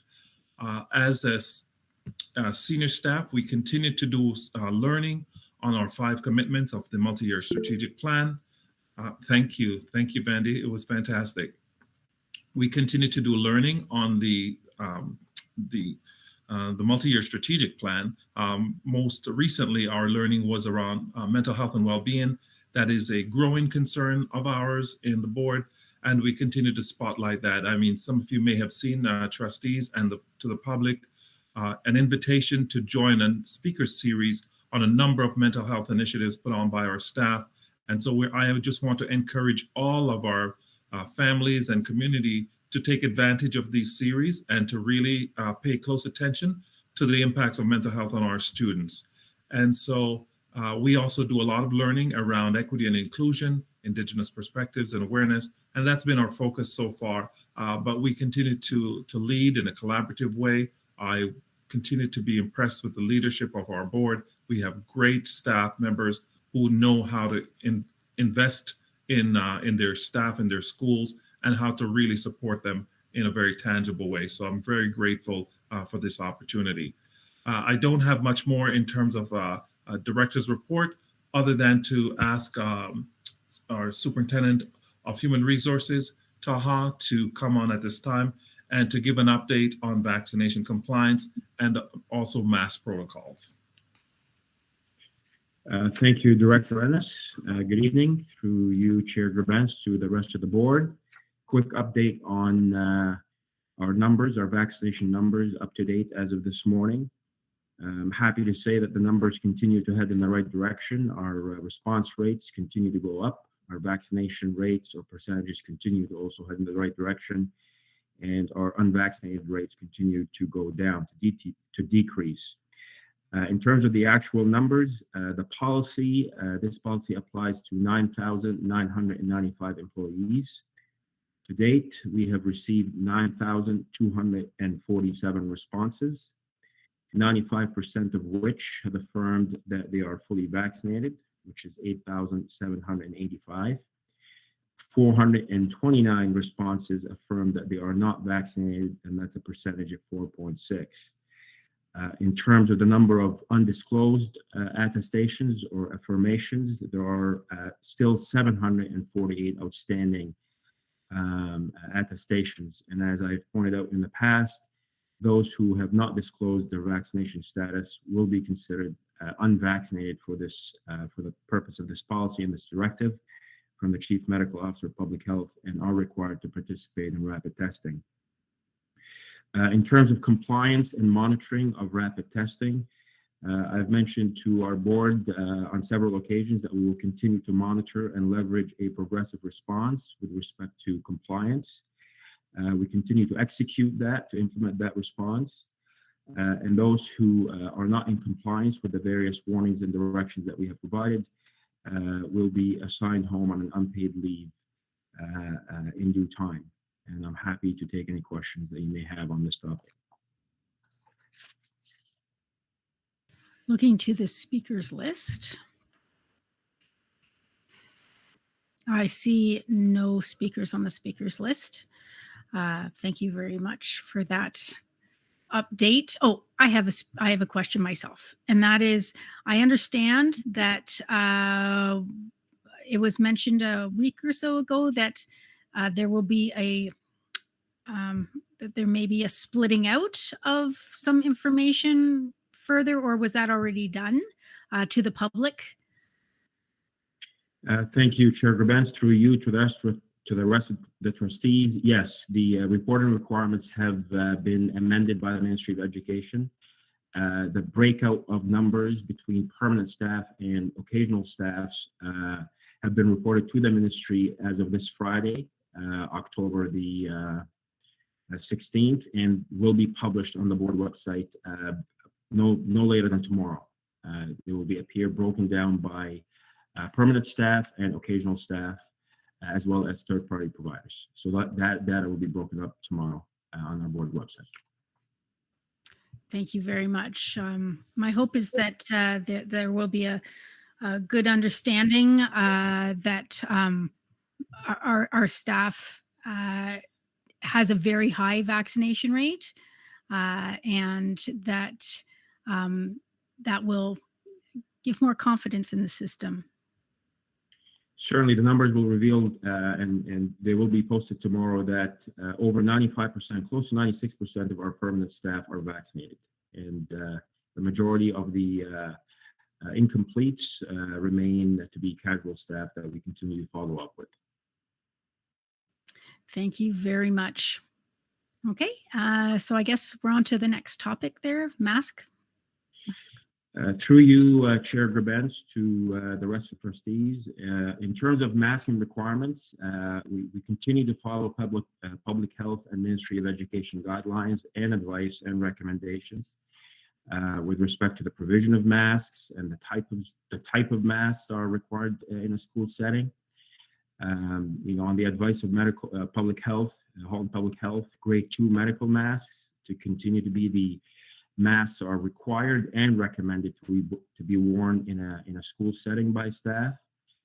Certainly, there's been activity in the media with respect to other school boards that may be allowing staff to wear N95 masks. Again, those masks are not recommended in schools on the advice of Halton Public Health. And also PPEs that are accessible, or PPE that is accessible in school, along with other measures, are sufficient for our staff in terms of layers and a protection framework. I'm happy to take any more questions. I'm not sure if Superintendent Blackwell would like to add any further comments with respect to masks.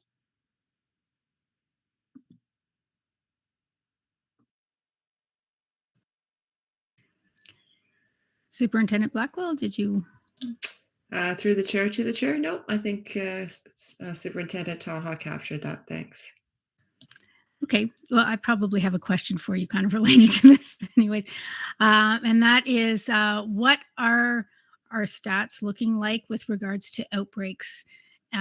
Because outbreaks would be the measurement really of how well our PPE is doing and our protocols. So through the chair to the chair, outbreaks are reported on our board website through the COVID advisory. I believe we probably had, and this is off the top of my head, so don't quote me, I think we've probably had 5 or 6 outbreaks. And an outbreak is where there are 2 cases that are epi-linked within a school. One of the outbreak that is in our, well, we've had 1 outbreak which has been involved where we've had a staff and a student which cannot be linked outside of the school. And so that is our first such outbreak, and that's over the past 2 years. So. And considering Delta, the spreading is, 1 case would spread to, I believe it's 9 people, is sort of, unchecked. Our outbreaks are not that large, so our PPE and protocols are standing up. Yeah, and through the chair to the chair, we did have a school, for example, where we had multiple outbreaks and they were linked within the multiple sets of siblings. And all transmission in those outbreaks have come from outside the community. So on a good news note, our vaccination rates for 12 to 17-year-olds continue to rise. And as you're very much aware, that there is a vaccine in the horizon for 5 to 11-year-olds. So we're very, as you know in the media, and as you know if you're watching the news, the case counts are coming down. We're in a good place. People are really contributing to that, and we thank our families for making sure that our kids stay home if they're not feeling well and adhering to the protocols. And through the chair, if I may just add a word of thank you. Thanks, Terry, and thanks, Superintendent Taha and Superintendent Blackwell. Just to say big thank you to our families for the great work they are doing, and to our staff, our administrators in our schools, our teachers, everyone in our system who have contributed to just an outstanding way of containing the spread of this very contagious virus. So we're incredibly thrilled with the way things are progressing. And as I said to the Student Senate last night, we want to continue to keep our schools open. And so we just want to encourage them to continue to adhere to all of the protocols and have these safe practices and protocols in place so that we can continue to do so. But I think we're in a good place, and we want to continue to be there. So a big thank you to all. Excellent. Trustee Reynolds has popped onto the list. Go right ahead. Hi, yes, through the chair. I have a couple questions. One is regarding the masking, and the other one, I guess, is in relation to the vaccination stats. So the masking piece, I think all of us trustees have gotten emails and questions about,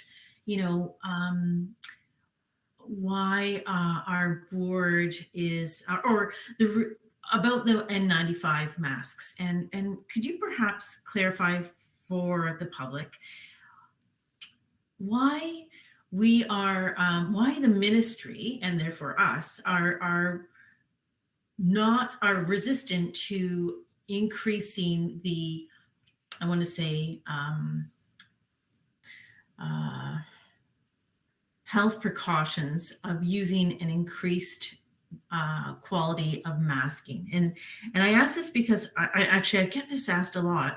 If there's somebody who feels like, even a student who feels more comfortable wearing a higher grade of mask, what bad can come of it if we're not encouraging, and I'm talking about staff, them to use a higher quality mask? And I guess I'm not sure, I don't understand why the ministry has set the the level as high as they can. So perhaps can somebody help me understand that so I can share that with others? I can certainly start through you, Chair Gerbens, to Trustee Reynolds, and certainly Superintendent Blackwell can chime in. I want to start by saying that the N95 masks, the term mask has been used, and I think it has sort of confused what this specialized PPE is for. N95 are respirator masks. I know the term N95 mask has been conventionally used, but they're really respirator masks. And they're a specialized PPE. We use them actually in a school setting. We use them to engage in a procedure called the aerosol generating medical procedure. So they are used in a school setting, but they have a specialized usage. In terms of the Ministry of Ed or Public Health or Ministry of Labor for that matter, and we've had discussions with the Ministry of Labor and Public Health on the pros and cons of N95 respirator masks. I will continue to use that term. Again, the advice is that they are a specialized PPE.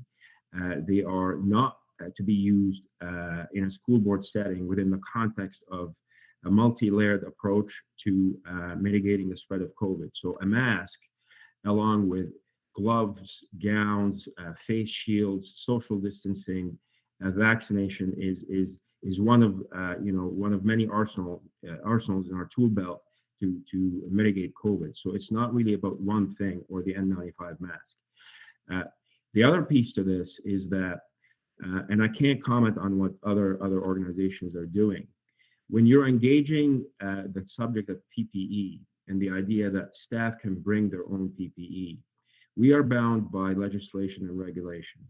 In other words, with any PPE, masks or otherwise, if an employer requires an employee to bring in, to wear a PPE for their own protection, that PPE must be dispensed, provided, financed, inspected, sanctioned by the employer.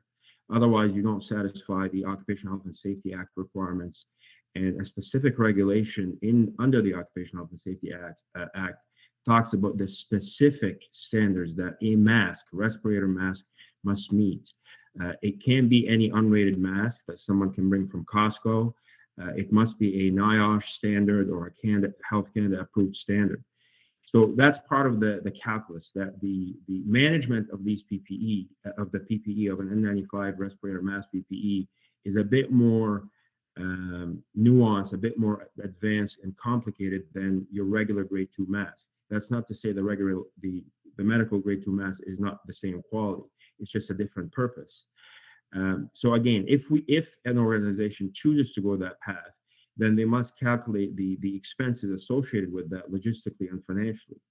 And also, if an organization chooses to go with a layered approach, there are those reports in the media where a layering is leveraged. If you're leveraging a layered approach of health and safety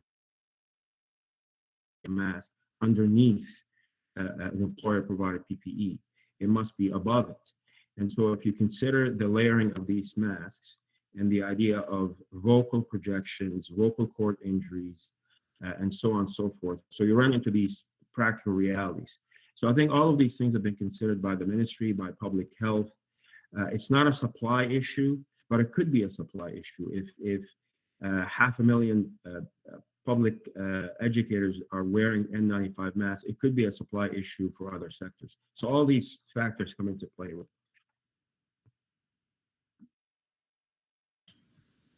Do you have a follow-up at all? Yes, please. And thank you for that extensive clarification.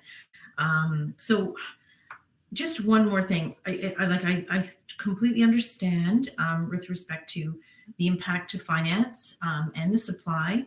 And I guess also to ensuring that there is a quality piece amongst all of them. So I get that.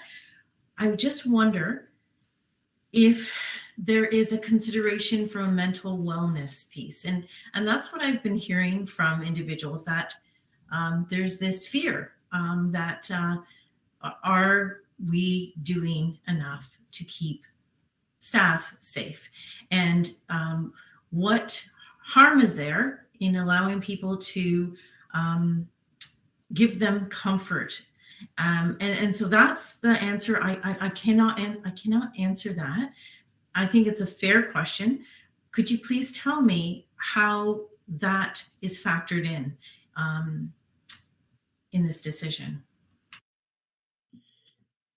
Through you, Chair Grebenc, to Trustee Reynolds, that's a fair question with respect to the mental well-being of staff and their comfort and their peace of mind, knowing that they are protected. Our job is to really work with these employees with respect to their uneasiness, their anxiety, their apprehension about coming into the workplace and facing the risk of acquiring COVID. I say to them, we say to them in our Health and Wellness Department that the mask is only one piece, one component of various components that we leverage. And there are other accommodations that we can offer our employees that, in my opinion, are more effective and more safer, I would say, than N95 mask in terms of their peace of mind. So those are conversations we have. They're difficult conversations. No hiding that. But again, the N95 mask as a specialized PPE would not be the first sort of response to one's uneasiness with COVID. Okay, thank you. Okay, there are no other speakers on the speakers list. So if you have any more topics for your director's report, go right ahead. Thank you, Chair. And that concludes the director's report for this evening to the board. Thank you. Thank you very much. Okay, so we're up to communication from the chair, and the community can acknowledge that we have a lot of letters. Two of them are ours, and one is in support of ours.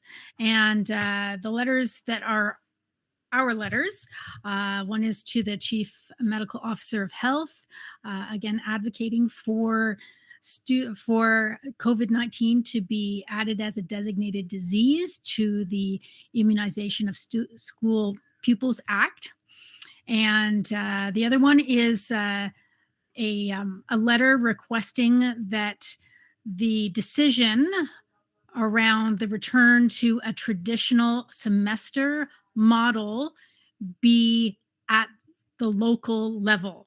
As per decisions around rapid antigen testing for schools, that's done at the local level, and consideration for returning to the traditional model should also be at that level. And there are numbers quoted in that letter that we wrote, which was just last week, and those stats have now since gone up. Our 12 to 17-year-old age group vaccination rate across the entire region is now, for fully vaccinated, 90%. And then on top of that, we have, even looking at Milton, 98% partially, over 98% partially vaxxed, and 94% fully vaxxed. So we really need to know what those criteria, what the criteria is, and for us to be able to have conversations and to move forward. I was actually wondering, Director Ennis, if if school boards are at all being consulted in coming up with those criteria for the return to the traditional semester model. Through the chair to the rest of the trustees, we continue to engage in weekly conversations with the deputy minister around a number of topics, including this one. And we are still awaiting final decision from the government, the ministry, about when and under what criteria we should transition to the semesters as we know it.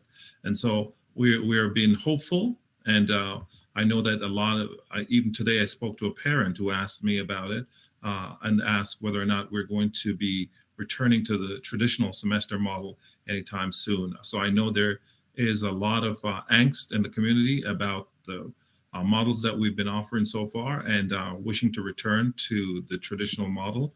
But we are in regular weekly conversations, and we have just not landed that as yet, but I will keep you updated as soon as we do. Thank you very much. And as a trustee, I am hearing a lot from my community as well about their angst around how their children are coping and performing and being as supported as they possibly could be in this current model, and they feel that they would have more consistent support and have a better organizational, be able to keep the material going consistently themselves in a regular model. And they're finding it, there's fear that their children are not doing as well as they could be. So one other just quick question: if we were to get notice that we could return to the traditional semester model, what time frame would that be? How quickly could we do it? Thank you for the question, Chair Gerbens, and to the rest of the trustees through you. Certainly, one of the foundational assumptions into why we were using the modified semester model was the ability to switch as quickly as possible. And so we're hopeful that as soon as we get the word or the green light to go ahead, that we would be able to do so in a very expeditious manner. I see that Superintendent Blackwell has come on. Would you like to add to that? Yes, thank you, Director Ennis. Through the chair to the chair, because it is a 2-week block, it would require us to finish a 2-week block so that the hours for courses would remain. But that was one of the impetuses of getting us into that model and to choosing that model. So that's a maximum of 2 weeks. Correct. Okay. Thank you. We are now on to committee reports. I see that there is an environmental management team report. Would one of those representatives like to speak to that at all? Hello. I'll just, the report is there for your reading pleasure. I'd just like to add one comment and perhaps then hand it over to Trustee Rocha if she has anything to add. Just that Director Ennis has entered the challenge to all of us to read Saving Us. So, thank you for showing it. I don't have my copy as yet, but I'm hoping that all trustees and the public out there would be willing to join us in this reading and then the community engagement piece. So that's all for me. Okay, Trustee Rocha, you're good? I'm good, thank you. Okay, great. Okay, and there is the Governance Standing Committee had mentioned to me that they would like to speak. Yes, thank you. Through the chair to all trustees. At last week's Committee of the Whole, the Governance Standing Committee provided an update as to what the committee has accomplished to date and what further steps needed to be completed. And in that spirit, the committee met earlier today to determine what we would work on next. As such, we've identified what needs immediate action, which led me and the rest of the team committee to write a motion for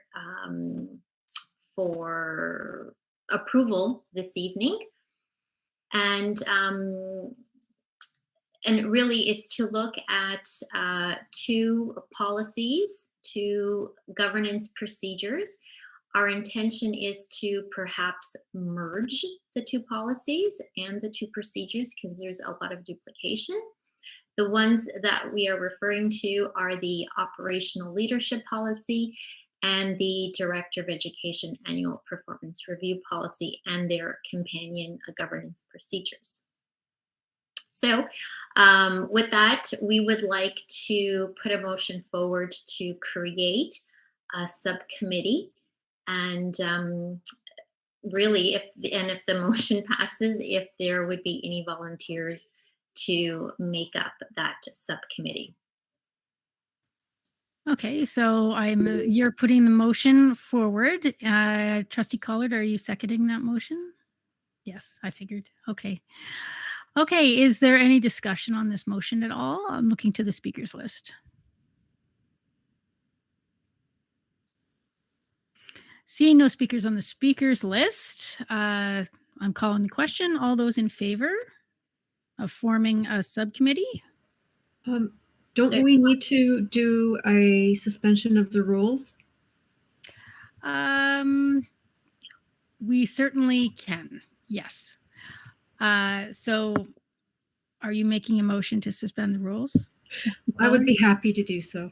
Okay, do I have a seconder for suspending the rules? I'll be the seconder. Okay, all sounds good. Is there any discussion at all on suspending the rules to carry this motion through to its decision tonight? Looking to the speakers list. Seeing none. So all those in favor of suspending the rules this evening to take care of this motion?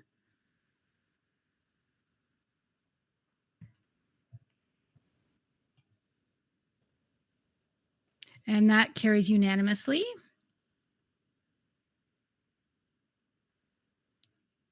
Oh, yes, I have, that makes sense. So now back to the motion to form a subcommittee of the Governance Standing Committee to handle the operational leadership governance procedure, the Director of Education annual performance review policy, and the Director's performance review procedure.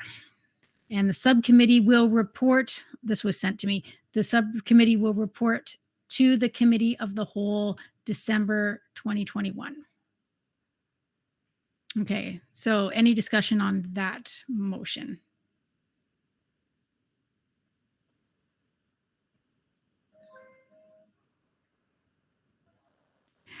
Seeing none, so all those in favor of creating a subcommittee?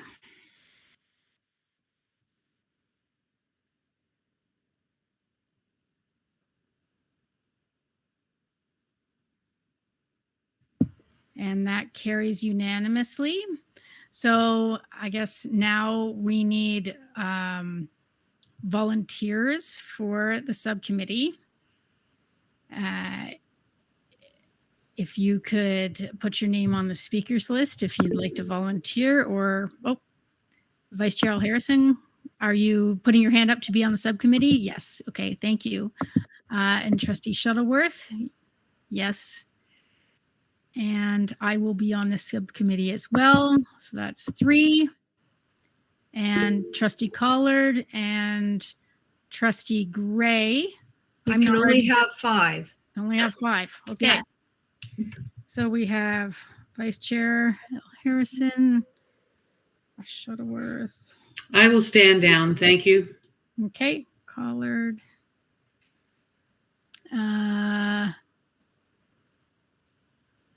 Okay. Wait a second. So I have Vice Chair Harrison. Yes. So part of the reason that I am on it is because you and I are chairing the DPR. Yep. So if you are on it and there is someone else who wants to be on it, I'm happy to step down. I just thought it would be helpful to have those involved on it. So I'm completely at the will. If anybody else wants to be on instead, I will step away. But if not, I will be on it. So Trustee Gray, if you do want to, I will. So I have give you the floor. Trustee Shuttleworth, I defer to your expertise in this area. So I would stand down. Thank you. Okay. So I have Trustee Shuttleworth, Vice Chair Al Harrison, Trustee Collard, myself, and who's the... And me. And okay, Trustee Rocha.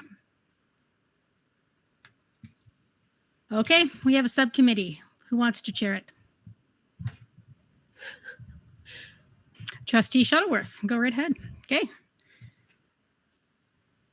Or were you asking a question? Okay, you do want to chair it. I have lots of questions, but this time it was my hand up to say I'll help you out. I'll be the chair. Just make it. Okay, sounds good. Okay, so we have that. Looking forward to hearing from you, Trustee Shuttleworth, on our first meeting. Okay. Are there any other committee reports at all?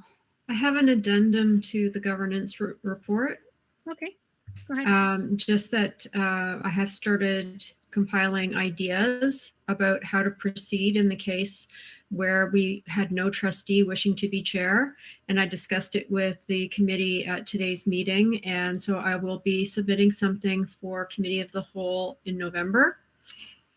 And on the Professional Development Committee, I just wanted to remind trustees there is one trustee who hasn't responded yet to the survey, and I will be closing the survey tomorrow. I will reach out again via email because I would like to have everyone's voice, but we do have 10 of 11 so far. Okay. And thank you very much for those updates. And looking to the speakers list to see if there's any other committee reports at all. Seeing none, we are up to trustee questions and comments. Do we have any trustee questions and comments? Trustee Collard, go right ahead. Seems my moment to shine comes at the end of the meeting tonight. I had a question from a parent about a week ago about what we're doing in terms of extracurriculars, specifically athletic extracurriculars for students during COVID. So many students didn't have an opportunity to participate in any extracurriculars last year. And the parent was concerned that it might be always the same students who are being picked for teams and going out for clubs. And it may feel like it's a closed club, and that, you know, some students are going to be more naturally inclined to these groups, whether they're athletic or not.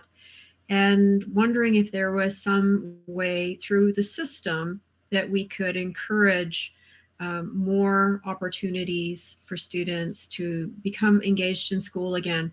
And this is all part of the mental health piece. And she was speaking with respect to one school, but I'm concerned about this on a systemic level. Through the chair, if I may just begin, and I see that Superintendent Barnes is here and will respond further. The first thing that I would like to offer is that as a board, we are absolutely committed to ensuring that our students can engage in co-curricular activities. Trustee Collard, you mentioned the mental health and well-being of our students. I've heard it from students. I've heard it from a number of sources that this is one such activity that contributes positively to their mental health and well-being for their engagement in co-curricular. And so we are committed to that. And I know a corollary to this is that there are parents who want to also be a part of these co-curricular activities by their presence. And so we have made it clear that we're trying to protect the sanctity of these co-curricular activities so that we can keep them as long as schools are open. And so we are taking the very cautious approach. And so that's why we haven't opened it up. But I'll let Superintendent Barnes speak to more specifically to your questions about the inclusion. Well, good evening, everyone. Through you, Chair, it's Trustee Collard. I'll make a few comments, and Superintendent Salmi may want to add as well. I would say that I know the numbers are up for all co-curriculars, meaning the athletics, the clubs, the bands, in terms of student involvement. That's a good thing. And I think with your particular question, schools try to provide as much choice as they can for different activities, whether they happen at lunch or after school. And I know sometimes even student leaders will bring forward ideas to principals to start new initiatives to get students engaged. So I think these are all things that we are working towards, and principals will continue to try to find ways to support students. There are limitations when it comes to certain teams, as you know, but I believe that the co-curricular programs at lunch hour, they're open to everyone. And sometimes after school, that provides other opportunities for teams, for students who can't be on those teams. So I'll just pass over to Superintendent Salmi, if there's anything like that. Thank you. Yes, I think you've captured it very well. I would just add that we have encouragement from our school programs department and from all of us to have varied activities so that they're not all highly competitive. So we have intramurals running in our schools. We have different clubs, and as Superintendent Barnes has said, often that originate from student interest. And so we really are looking at promoting ways to engage all of our students in different activities that are of interest to them and that are not necessarily all highly competitive and are not all teams. And we support that as a system and try to help schools to be able to do that. But if I may just add to what Superintendent Barnes and Salmini have said, I think it's important that our school leaders continue to foster that environment, that there are multiple entry points for all students to continue to engage in activities, right? We don't believe that this should be an elite, pursuit. It needs to be, everyone needs to have the opportunity to engage in these co-curricular activities. And I would encourage all our school leaders to continue to make sure that we're being as inclusive as possible and being deliberately so and intentionally so, and not just those who are super elite athletes and who always put up their hands. Thank you. I appreciate that. Very well-rounded answer from three of you is very, very good. My concern is always around the mental health and physical health of the students. And I know what they've been through in the last year and a half has not been fun. And so as many opportunities as possible to bring them out of their shells again and let them be kids is much appreciated. Thank you. Okay, thank you. Trustee Shuttleworth, go right ahead. Thank you. This dovetails quite nicely off of what Trustee Collard was just saying. It's been a difficult couple of weeks down in the Nelson community. And as she mentioned, with the many disruptions that have occurred over the past couple of years, a return to anything that's considered normal has been difficult, to say the least, for many of our students. Coming back to that mental health piece, I know in our budget for 2021-2022 school year, we as trustees were told that there was $500,000 being put towards supports for mental health. Also, the minister, the education minister, spoke of last year that there was $105 million of COVID funding, of which $10 million were being directed towards mental health. What my question is, those are great numbers to hear. They're kind of that pie in the sky number that you hear of, but really what I want to know are what are the concrete things that this money is being put towards in our board to support not only our staff, but our students, or so not only our students, but our staff as well. Thank you for that question, Trustee Shuttleworth, and through you to the rest of the trustees. I have Superintendent Barnes and Superintendent Nagoy who will respond to your question. Good evening. Through the chair to Trustee Shuttleworth, I will comment on some of the concrete staffing resources that have been put in place, and Superintendent Nagoy will also comment on the financials. I know for the 2020-21 school year, we were able to hire 4 CYCs and a social worker. And then you may be familiar with the summer programs this year, which were highly popular. There were 13 CYCs and 15 social workers hired. And this school year, we were able to retain 3 CYCs and 2 social workers, and have hired 4 CYCs and additional school staff. So I'll stop there. I'll let Superintendent Nagoy continue. Thank you. Just taking a quick look here in terms of last year's funding and this year's funding with regards to mental health supports. So there are portions through the GSN that were made permanent. So there was an addition. So 10 million referred to the provincial allocation. Our portion was 186,000. And then there were the partnerships and priority funding, which were the one-time additional commitments. So last year, again, out of the 10 million provincial allocation, our portion was around 187,000, which Superintendent Barnes mentioned that we've added CYCs, so child youth counselors and social workers. And for the summer grant as well, we had hired additional ones, including speech language pathologists and behavior workers as well. In terms of this current year, there has been an increase in the mental health support provincially, the priorities and partnership funding. Only half of that has been provided available to boards to apply, and the other half we are waiting to hear back in the next few weeks, so we can hopefully include that with our revised estimates, which comes to the board mid-December.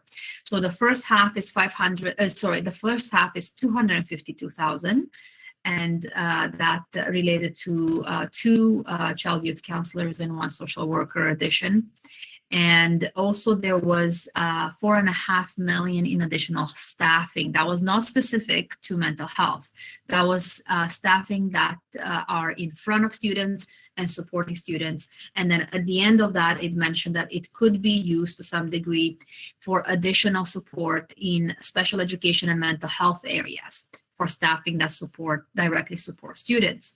So through that funding, there was an additional addition of 4 child youth counselors. And we're also looking for that second half of the year. So there's a lot of information still pertaining to be released that we are working through in terms of prioritizing how we would like to add to the system additional supports and additional resources that will take place over the next few weeks. So follow up. So half of that, the half of the money that you're saying has been released is from the provincial government? You said 252,000, we've gotten half of it. Yeah. So the other half we have not received yet? No, that's correct. So the allocations that were made at the time that the grants for student needs were announced when we prepared the budget, they announced the full amount, and it was split in, half the year you can use now. It's going to be transferred to the boards through transfer payment agreements, and the other half was not to be allocated until later on in the year, once they had more information on how the school year would unfold and more information from public health, as well as some of those priorities and how they were grouped could change. And there's been discussions with the trustee associations, with the code, the Council of Education, of Directors of Education, as well as the Council of Business Officials, with the ministry in trying to determine the pressures and the challenges provincially, and that may influence how the second half of the money may roll out. Mental health has been one of the key challenges that have been identified through those discussions. Okay, I have Vice Chair Harrison's on the list, so I'm going to let her go. And if my question's unanswered, I might come back. Thank you. Okay, Vice Chair Harrison, go right ahead. Thank you. Through you, Madam Chair. My question is, I think, somewhat similar to the conversation we had at the last board meeting related to this letter we've written about returning to the semester model. And Director Ennis mentioned, waiting for and looking for those criteria that would allow us to shift back to the semester model. And from an elementary perspective, I know the landscape is different with respect to vaccinations, but the question is with respect to when or what are the criteria, do we know them, that would allow students to mix cohorts outside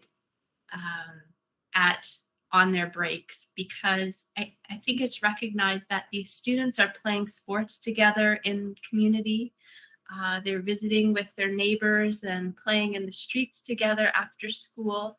And on the playground, they're limited to their cohorts for very good reasons.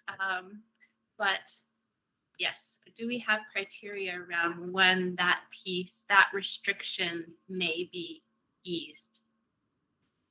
Thank you. Through the chair, I'm going to ask Superintendent Blackwell, who meets regularly with our public health partners, to respond to this question.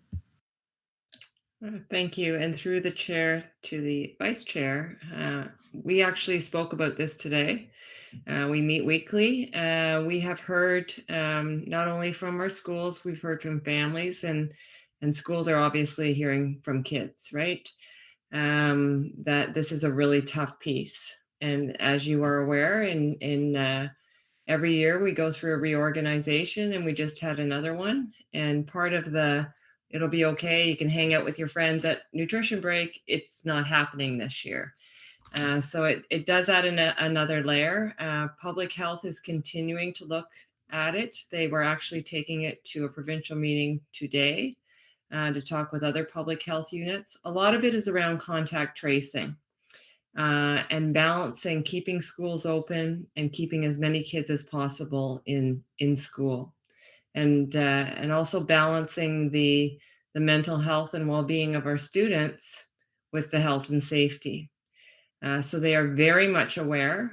We talked a little bit about our high vaccination rates for 12 years and older. So is there a differentiated approach perhaps for grade 7 and 8?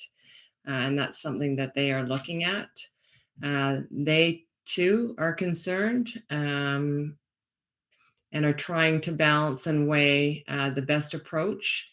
Again, making sure that as many kids can stay in school as possible, because it does have an added layer on families where classes are dismissed. So if we're starting to mix classes outdoors, that means that more kids would be home if there was a case. And so they are looking at it. And as I mentioned earlier, the horizon with a 5 to 11 vaccination is something that we're all looking very much forward to, because we are seeing that it has made a difference in our secondary schools with numbers of cases, and we know it's an effective strategy for letting our kids do more regular school, but we're just not there yet. And we do hear you. We are bringing your concerns forward to public health. Families can be assured that we're doing that. And they are continuing to have those conversations about balancing the risk and the mental health and well-being of our students. Do you have a follow-up? I don't, except to say thank you. And it is about that balance piece, and it's just had and having very profound impact on students. And yeah, I do not envy that decision to be made, but look forward to hearing some, students, I think, even if they had something to look, like if there was something to look forward to, and I don't know what that piece looks like, because it's hard to make promises in such an uncertain environment. So anyway, maybe there is a creative idea that can happen at one of these meetings about, what that is, what that look forward to thing is. Okay. Trustee Shuttleworth, go right ahead. Yeah, I'm just coming back to my question from before. So I'm trying to wrap my head around, and I know numbers sound big, but then when you look at the fact that it's hired, or we've been able to retain 3 CYCs across our board, you recognize how small those large numbers actually are. So I'm just wondering if there is any way we could see how this impacts or ripples across. Like, so you've got 3 CYCs that you've been able to retain for the school year, correct, Superintendent Barnes? How does that relate to the overall school system? Like, so are they only in specific schools? Are they moving around? How is that support giving that wraparound care that we really want to ensure our children are able to have? Yeah, through you, Chair, to Trustee Shuttleworth. It's one valuable resource, the CYCs and social workers, in addition to our mental health strategy, which emphasizes support in all schools and teachers and relationship building, which we spoke to as well. So we're constantly monitoring. And as Superintendent Ngoy mentioned, if the funding comes through again, in consultation, we will be looking at the support. CYCs can be at a number of schools, and the funding the recent years has allowed us to have less schools that they're in contact with, so more support to schools. And if I may, through the chair, just add, Trustee Shuttleworth, to speak directly to where I think you're getting at, it's not enough.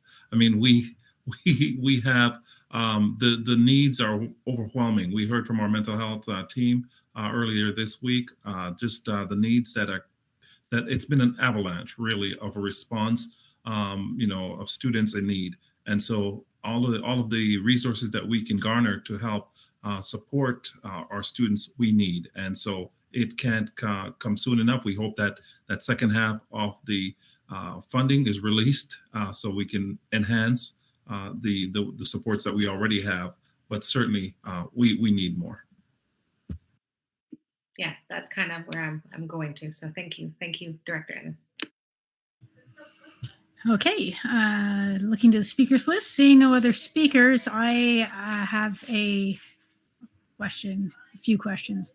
And the Ministry of Education announced a free menstrual products program a couple of weeks ago. And I was wondering if the program could be described, including how many years it's going to run, and if the HDSB qualifies for the program, considering we have just launched our own free menstrual products program.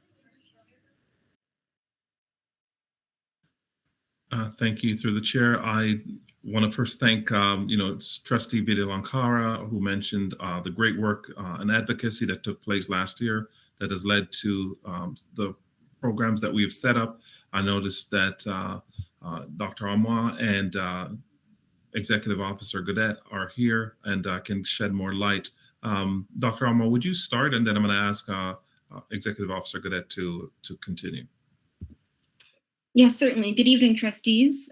Through the chair to the chair, thank you for your question. So as I understand it, the initiative launched by the Ministry of Education includes all school boards, but to different extents. So there is an inclusion for HDSB, but the extent of the inclusion in terms of the number of dispensers, which would of course have an impact on the amount of product that can be circulated at the board, is considerably less than what we have launched through our own initiative. And I think Executive Officer Godet might be able to explain a bit more the logistics in terms of how we're balancing those numbers. But I think to your question around budget, Chair, we will continue to meet the commitments that we had advertised in April and that were started in September. And we'll see how the logistics of what the ministry provision can compare to that. Executive Officer Godet. Thank you, Dr. Amoah. Through the chair to the chair, thank you for your question. To date, we have deployed 277 dispensers throughout our system to both elementary and secondary panel. My understanding, reading the ministry memo, is that we will receive 28 dispensers, and their intent was that they were to be deployed to secondary schools. So certainly not nearly to the depth and breadth that we are extending or have already implemented this program. My hope is that the 192,000 pads that we are to receive will be available and will be appropriate product to fit within our existing dispensers. That is my hope, and until we know which product we are shipped, we will not know for certain, but that is my hope. And I will say where there's an opportunity to leverage the existing dispensers, or sorry, the dispensers we will receive from the ministry, we will try to endeavor to deploy those to support our students. But I believe we're in a pretty good position given the commitment of the board and our budget to extend to our new schools and fill in any gaps that may exist within our system. We did deploy to all female washrooms, all gender washrooms, and I believe universal washrooms as well. So like I say, we've covered our system pretty well, and we will happily leverage what the ministry provides to us as well, provided it fits within our system.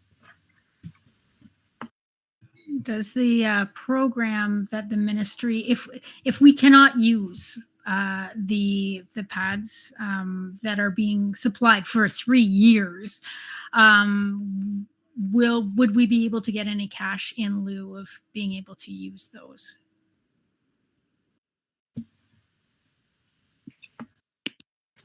through you, Chair Grabantz, and to you.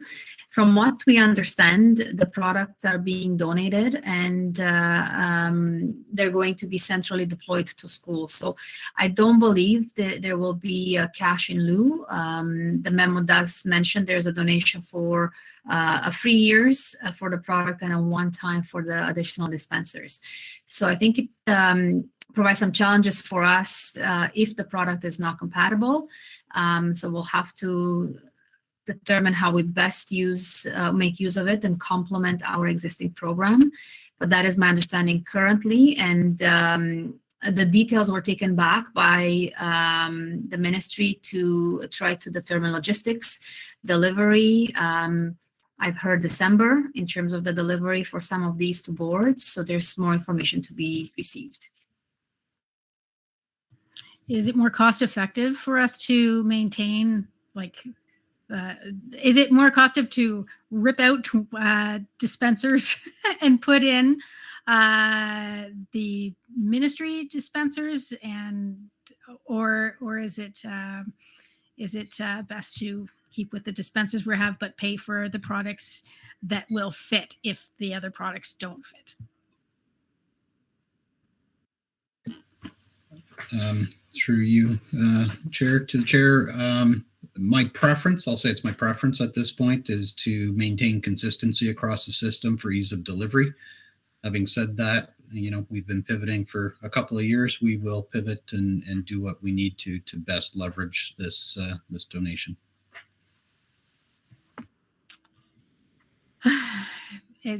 I just have to say I find it a little frustrating that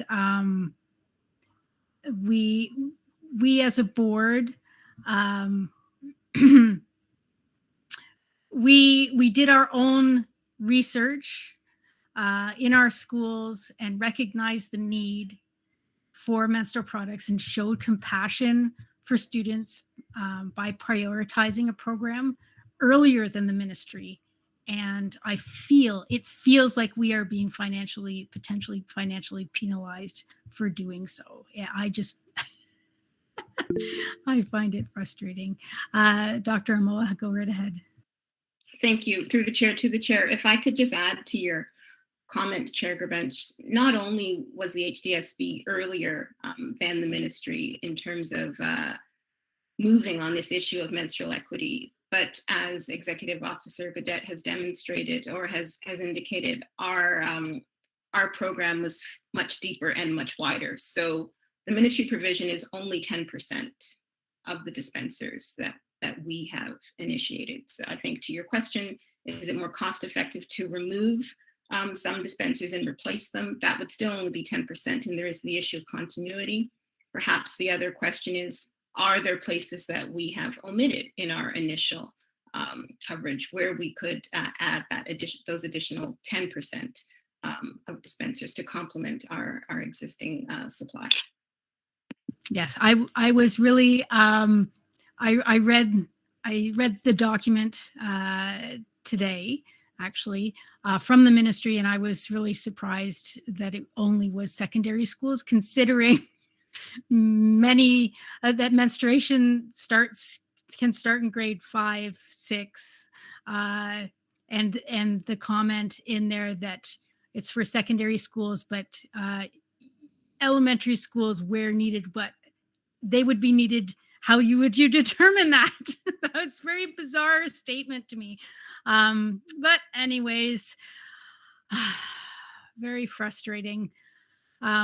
But thank you very much for the information.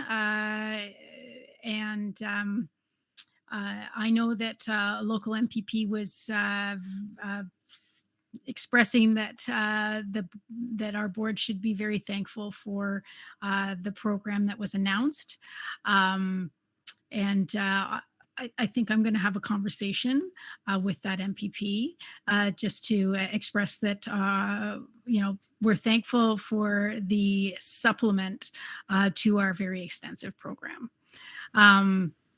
But I will zip my mouth now, and I see Trustee Daniele is. Oh, sorry, Trustee Vigilankara. It's okay. I just, the only reason I raised my hand is because I don't have permission on the speaker form, so I can wait my turn. Okay. Is it on this topic? Well, go right ahead then.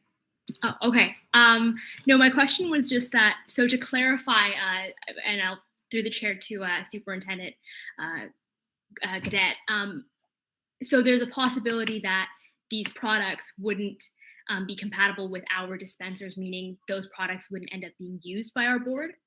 Is that what you're saying? Through the chair to Trustee Villion-Kara, I think my hope is that they fit our dispensers and then easily they can be incorporated. If they don't fit our dispensers, I think we will try and trouble solve, how best to use the dispensers that were being provided. We could look to provide those to a new school build, for example, but that then lacks the consistency we'll have across the board. And then to the earlier discussion around the depth and breadth of our program, it won't provide tampons, for example. It would only be a pad dispenser we need to see these products and need to see the dispensers to better understand how we can operationalize it. Just a follow-up. So would that mean you would only know once we actually receive a delivery of these products whether they're compatible? So you don't know at this point what the products look like, whether they're going to work with, like, you don't know any, like, sorry, I just try to understand that the ministry didn't provide any information on what these products like are actually like in terms of like quality, what they're made out of, maybe like their size. Through the chair, they did provide two product names. I'll say my concern is I don't know how they're packaged.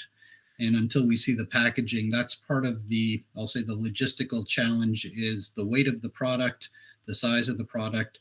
If those aren't proper, these devices do jam, unfortunately. So that's certainly what we want to avoid. We want to make sure that they are available for use. So even though we have product names, because they're coming through a different channel, it's not like I can go to Shoppers and purchase and verify that that'll be the same packaging that we receive, even though we have a couple of product names, and we may get one or the other or a combination of both. At this point, we don't know.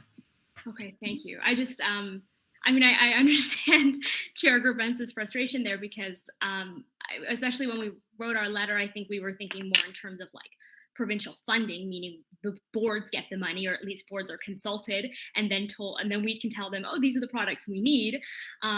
So obviously we're very appreciative that the ministry is doing this, but maybe just so that even if the products aren't compatible, I hope that we do look into maybe still providing those products. Maybe like the school office can keep them, and then they're still used. But yeah.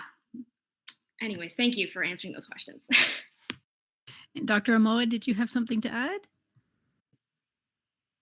No, Executive Officer Godet said exactly what I was going to say with respect to packaging. Okay, great. Okay, I'm going to go back to the speakers list. Trustee Daniele, go right ahead. Thank you very much. I just wanted to briefly comment, as you may or may not know, my husband owns a store that does supply these products commercially to a number of churches, recreational centers, many things. And I can tell you that for the most part, they really are a standard size.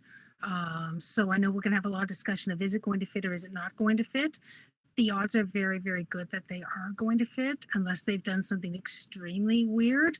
And so we might want to just wait until we see them before we start wondering if we need to be concerned or not. So I just wanted to add some input from an industry standard. Thank you very much. Okay.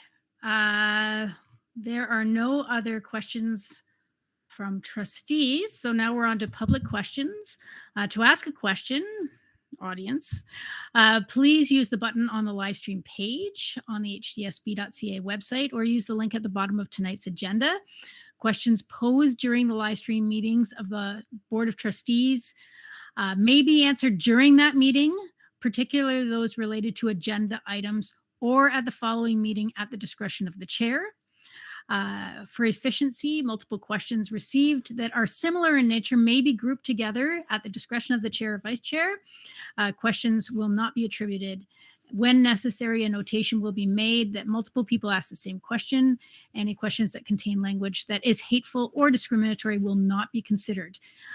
Questions that come through this are to be questions around governance. I do strongly suggest that questions having to do with operational, specific schools, things like that, that they be directed back to the school that the question is about. Vice Chair Harrison, do we have any questions submitted this evening? Hi, yes, through you, Madam Chair, we do have one question that relates to the board meetings, and that is how do you register a delegation? And I believe I can just answer that to direct the questioner to the HDSB website. And if you type in delegation into the search function, you will get to our delegation bylaw, which has a link to a Google form that you can submit your name and the topic that you're interested in delegating on. And that comes back to the manager's office, as well as the chair and vice chair often take a look at those. And it's important that the topic be something related to something on the agenda. That is something that's within the purview of trustees. And if not, the request would be directed to an appropriate staff member to address. And or it could also be referred to committee of the whole at some point in time. So I have also corresponded back with the direct links to that person, and hopefully that is helpful information.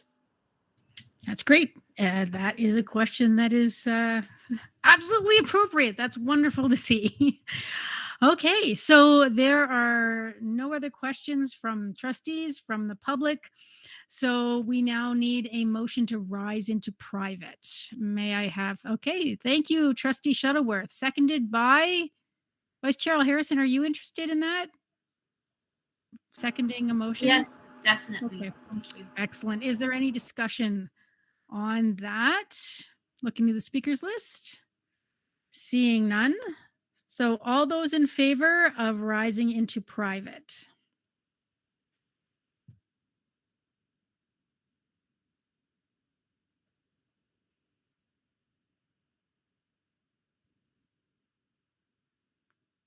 I'm missing 3, missing 2, missing 1. Excellent. And that is unanimous. Thank you very much. We are going into private session. Have a great evening. Good night, Vandy. Take care. Night.